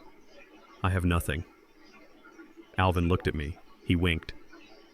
You have your memories, Pamela, he said. Try to sell those. He hung up the phone. He didn't slam it. He placed it gently back in the cradle. It was the gentle closing of a coffin lid. He turned back to the stove. Who wants more syrup? He asked. We spent the rest of the week dismantling the museum of greed she had built. We boxed up the gaudy statues. We ripped up the white carpets that we were never allowed to walk on. We hired a crew to repaint the walls. We chose colors she would have hated, deep blues, warm earth tones, colors that felt like life. On Friday, exactly 1 week after the party, we locked the front door. We got into my car. We drove north. We drove out of the city, past the suburbs, past the noise and the traffic. We drove until the roads turned to gravel and the air smelled of pine needles and damp earth. We arrived at the old cabin by the lake. It was our grandfather's place. It was the only piece of property Pamela hadn't touched because she thought it was a worthless shack. She was wrong. It was a sanctuary. We walked down to the dock. The water was glass reflecting the gray sky. It was quiet. No phones, no cameras, no judges, just the sound of a loon calling in the distance. We sat on the edge of the dock, our legs dangling over the water. We baited our hooks in silence. Alvin cast his line. It landed with a soft plop. Do you remember, he asked, staring at the bobber. When we were 10 years old, we tried to switch places in school. I smiled. I remember. Mrs. Higgins caught us in 5 minutes. Alvin chuckled. Because I couldn't do the math problem, and you couldn't recite the poem. We sat there for a long time watching the ripples fade. I almost lost myself, Calvin, he said quietly. I almost forgot who I was. If you hadn't called, if you hadn't come, I think I would have died in that garage. I think I wanted to. I looked at my brother. I saw the scars on his soul, but I also saw the healing tissue forming. You didn't die, I said. You endured. That takes a different kind of strength. I fought her with aggression. You fought her with survival. We just needed to combine our tactics. Alvin reeled in his line a little. I learned something, he said. I learned that family isn't just about blood. It is about who shows up when you are bleeding. Jordan, he has my blood, but he didn't show up. You showed up. That is what brothers do, I said. Alvin looked at me. His eyes were serious. I am not going to let this happen again, he said. I am going to travel. I am going to write that book I always talked about. I am going to live Calvin, really live, not just exist in the corners of someone else's life. Good, I said, because I booked us tickets to Italy next month. I hear the fishing in the Mediterranean is excellent, and the wine is better than anything Pamela ever bought. Alvin smiled, a real wide smile that crinkled the corners of his eyes. Italy, he said. I like the sound of that. We sat there as the sun began to set, painting the sky in shades of purple and gold. We didn't catch any fish that day. It didn't matter. We weren't fishing for food. We were fishing for peace, and we had caught plenty of it. I looked at my twin. He looked back at me. We didn't need to speak. We knew. We had walked through the fire and come out unburned. The world is full of people like Pamela, people who take, people who destroy. But the world is also full of people like us, people who stand up, people who protect. As the first star appeared in the sky, I reeled in my line. Ready to go, I asked. Alvin stood up. He stretched his arms toward the sky. I am ready, he said. We walked back up the path to the cabin. The lights were on inside, warm and inviting. It wasn't a mansion. It wasn't a showplace. It was just a small wooden house in the woods, but it was ours. And for the first time in 30 years, it was safe. I put my arm around my brother's shoulder. Welcome home, Alvin, I said. He looked at me and I saw a tear slide down his cheek. But it wasn't a tear of sadness. It was a tear of gratitude. It is good to be back, he said. And it was. Because the fall of the tyrant was satisfying. The legal victory was sweet. But this moment of quiet freedom, standing under the stars with the person who knew me best in the world, this was the only victory that truly mattered. This journey taught me that blood does not make a family. Loyalty does. For years, my brother Alvin believed that enduring abuse was a form of love, but silence in the face of cruelty is not nobility, it is self-destruction. We often fear being alone, but I have learned that it is far better to be alone with your dignity than to be surrounded by people who view you as a resource rather than a human being. It is never too late to rewrite your story.